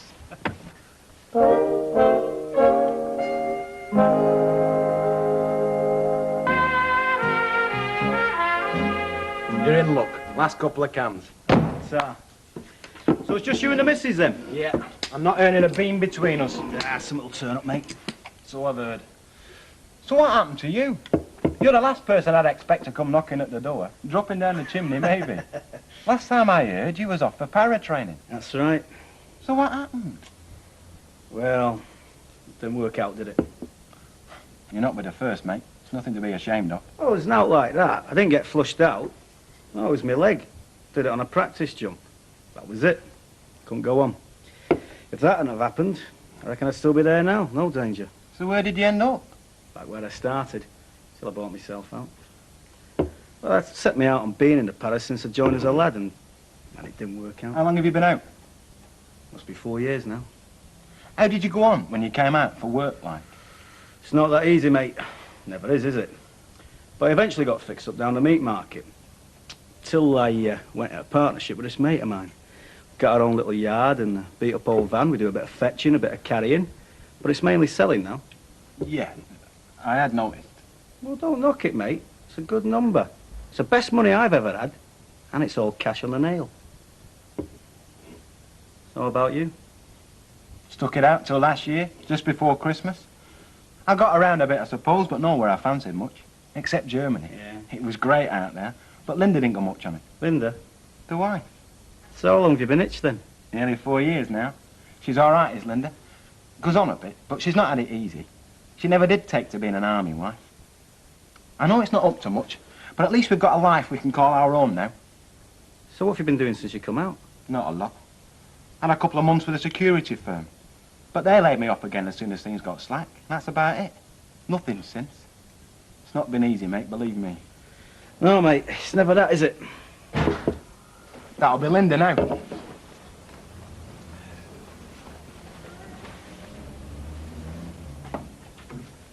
How'd you get on, love? Could have saved me bus fare. They said they'd let me know, which means thanks, but no thanks. This is Terry. Terry Duckworth. Terry, Linda, my wife. Linda? Terry's an old mate of mine from the army, when you knew who your real mates were at home. Yeah. He come round the door selling, didn't he? I opened the door and there he was. Must be 5, 6 years, eh, mate? Must be. Oh, come on, love. Give him a smile. He was a good mate to me, was Terry. I'm sorry, Terry. We don't seem to have much to smile about these days. Life's not been easy since Pete come out. Oh, look, don't worry. Your luck will change. Mine did. You reckon? Of course it will. Listen, I reckon I better be getting off. Curly Top will wonder what I'm up to. Curly Top? Yeah, my partner in crime, Curly. We've only got the one van, you see, so we have to keep arranging to meet each other to get stocked up. We must get together, mate. Yeah. Soon. Listen, now I know where you are. You'll be sick of the sight of me, mate. And if you do hear of anything in the job line... Be round like a shot. See you, Terry. Cheers. Bye, love. Bye. Nice to know somebody's doing all right. What else can we do, love? Well, for a start, I would have thought you'd have stood a bit more chance of getting a job if you'd been out there looking for one, instead of sitting in here swigging ale with your old army mate. Well, I take it you haven't called just on the off chance of getting a cup of tea and a biscuit. No, I haven't. It's about this dance team. All right. What's up now? Well, you see, what sorts the wheat out from the chaff in a competition situation is style. I mean, anyone can put one foot in front of another and call it dancing, but it's not the foot we're watching, is it? It's the body, rhythmic, coordinated. That's what makes a dancer. Like yourself, I suppose. Well, if you're looking for a model to base yourself on, you could do worse, although I says it myself and shouldn't. And this fella of yours now? He's not me fella, he's my dancing partner. Well, whatever he is. I know he's an ex-army man, but to be quite honest to look at him, you'd never think it. I've seen him at military two-step. Well, if you ask me, I think it's far better to be graceful and flowing rather than looking like somebody starched your underwear. The military two-step requires a military bearing, an upright stance, a strong, manly figure. Now, that's something I know quite a bit about. Oh. You're not by any chance suggesting I give Tom the elbow? Well, seeing as you put it like that, I mean, the final decision is in your hands entirely, of course, but... I see. Well, I can give you my decision right now. It's no. And I'll tell you something else for nothing. If you're trying to think of some other way to elbow Tom, you can forget it. Because if he goes, I go. Another digestive? There we are, love. Now put your eggs and your tomatoes on top. They won't get crushed there. Can you manage? Here, let me open the door for you. Oh, thanks, love. Now mind how you go now, what? I will. Ta-ra now. Thanks, love. Ta-ra, love. Well, that was a pleasure to behold, was that, Sally? Oh, what's that, Mary? The way that you were looking after Mrs. McAllister. It's a gift, is that? Instead of just taking the money and letting them get on with it. I wasn't doing out special. Oh, believe me, you were. You were making her feel that her custom was appreciated. Ooh, do you think I'm a natural? Yes, I do. It's quite obvious to me that you enjoy your job. Oh, yeah, it's great. I mean, it's great just to get out of the house and all. Oh, do you not like it then at Hilda's? Yeah, it's all right. But, I mean, it's only temporary, like, isn't it? I mean, Mrs. Ogden's nice enough, but, I mean, there are times when I wish she'd go off to Blackpool for a fortnight. Like when she's hinting I should get the pots washed before I've even eaten my dinner. Oh, that's £4.87, please, Mother. There. Thank you very much. I must say, I don't mean to pry, Sally, but I am somewhat surprised that you've stayed there so long. Oh, well, we've been saving up, haven't we? Have you got somewhere particular in mind? No, it's going to be flipping years before we can afford out. I would like somewhere of my own, though, I would. It's 13 pence change. Thanks very much. Actually, it's a pity that Alf isn't thinking of letting out that flat, isn't it? What flat? The one upstairs. I didn't know he had a flat upstairs. Oh, yes, it's a lovely flat. Well, I don't know what it's like now. It's probably full of boxes and things, but that would have suited you down to the ground. And yet you couldn't have been handier for work, could you? Talking of which, if I don't get back, I'll find myself homeless as well. Bye-bye. See you, Sally. Bye. Hey, you haven't found yourself another flaming woman, have you? Of course I haven't. Look, I told you, I bumped into an old mate of mine. Oh, I know what you told me. Look, what is this? You really let me down today, Terry. That talking to you gave me, well, it inspired me. I went out there and I flogged me guts out. I couldn't go wrong. I was brilliant. And why? Because of you and what you said to me. I thought to myself, with a partner like Terry, I can really go places. And what happens when I come back? I find you've been at it with some flaming woman and supping an old fellow's beer. What? You've no principles, Terry. I mean, you don't understand, do you? Those things that you said, those good, strong things, well, they don't mean anything to you. They're just words in your mouth. It's just a joke, really. And I don't really know how I'm going to get myself motivated like that again. Stone me. Look, how long have we been married, Curly? Too flaming long. For your information, yes, I have had a beer. And that is because, quite by chance, I happened to knock on the door of an old army mate of mine. Oh, yeah? Oh, yes. If you think I'm going to walk away from him at a time like that, just because I've got a box full of mopeds I'm selling, then you're flaming stupid, mate. All right, then what's his name then, eh?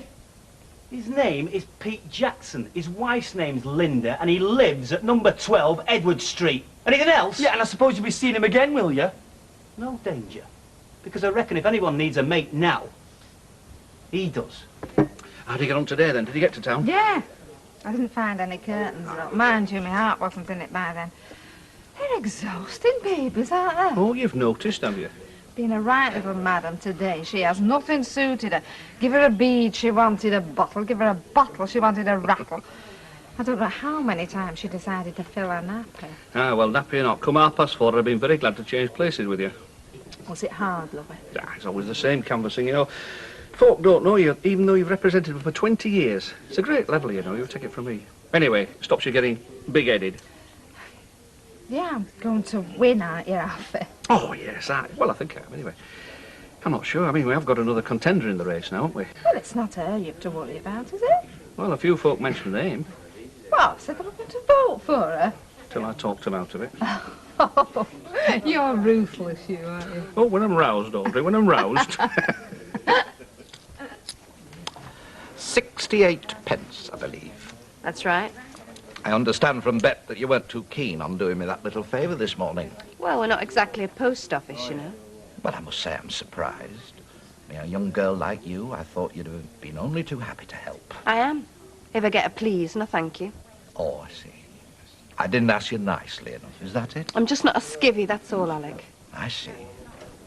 Mind you, I would have thought it was all part of the service. I mean, I am a customer, and I like to think a valued customer. It doesn't seem too much to ask to post a few letters for a valued customer. Well, perhaps some are more valued than others. You know something, love? I think you ought to learn a bit of respect. If it wasn't for me, you could have found yourself on the dole. Go on like that, and you still might. And what's that supposed to mean? Now then, Alec, what's all this? Upsetting my staff? Well, in the circumstances, I suppose I think of them as partly my staff. Well, in a word, Alec, don't. Until you pay their wages and pay mine, consider yourself a punter, nothing more. Look, I was having a word. I mean, these bad manners are not very good for business. Exactly. So shape up. Do you know, I'll swing for that Percy Sugden one of these days. He comes in here, marching in, sits himself down for a cup of tea, and then starts going on about Tom again. Saying as how his action in the military two-step isn't right. No, honest, Kevin, you want to see him? Moves like a dumper truck. How he's got the cheek to go on about Tom, I don't know. He's just jealous, isn't he? What of? Oh, Tom. Well, he's got the best looking girl around, hasn't he? Hiya. Hi, love. Hello, love. Has Alf Roberts kept you till this time? Yeah, never mind. He said he'd give me an hour off tomorrow morning to make up. Oh, good. Now, I've only got the spuds to mash and then we're ready. Hiya, Kev. Hiya. Hey, did you know there's a flat above shop? Mavis told me about it. Of course I did. Well, I bet it'd be great for us, wouldn't it? Forget about it. I asked him when my folks went to Southampton. Thought it'd be ideal for me. Said no chance. Why? Well, he just don't want it lessing. Well, perhaps it's different now. He's got married since. Oh, Kev, it'd be brilliant for us. Oh, look, so you don't want to be living the place you work in. Why not? Well, he's got you always then, hasn't he? Oh, but it's better than this, Kevin. It'd be a place of our own. Look, not now, Sal. It's all right, Kevin. Don't mind me. Oh, but it'd be a place of our own, Mrs. Ogden. I mean, we're very happy here. We are. We're very happy, Mrs. O. But it's not your own. Well, that's right. Yeah, I can understand. But we don't want to live there, Sal. Why not? Because that situation just won't work. I mean, a bloke paying your wages and giving you home. Well, you're not your own person. But it'd be better than stuck here. I'm sorry, Mrs. Ogden, I don't mean it like that, but Kev, it's time to move. We've been here long enough. Oh, will you ask him? No. Right, well, I will then.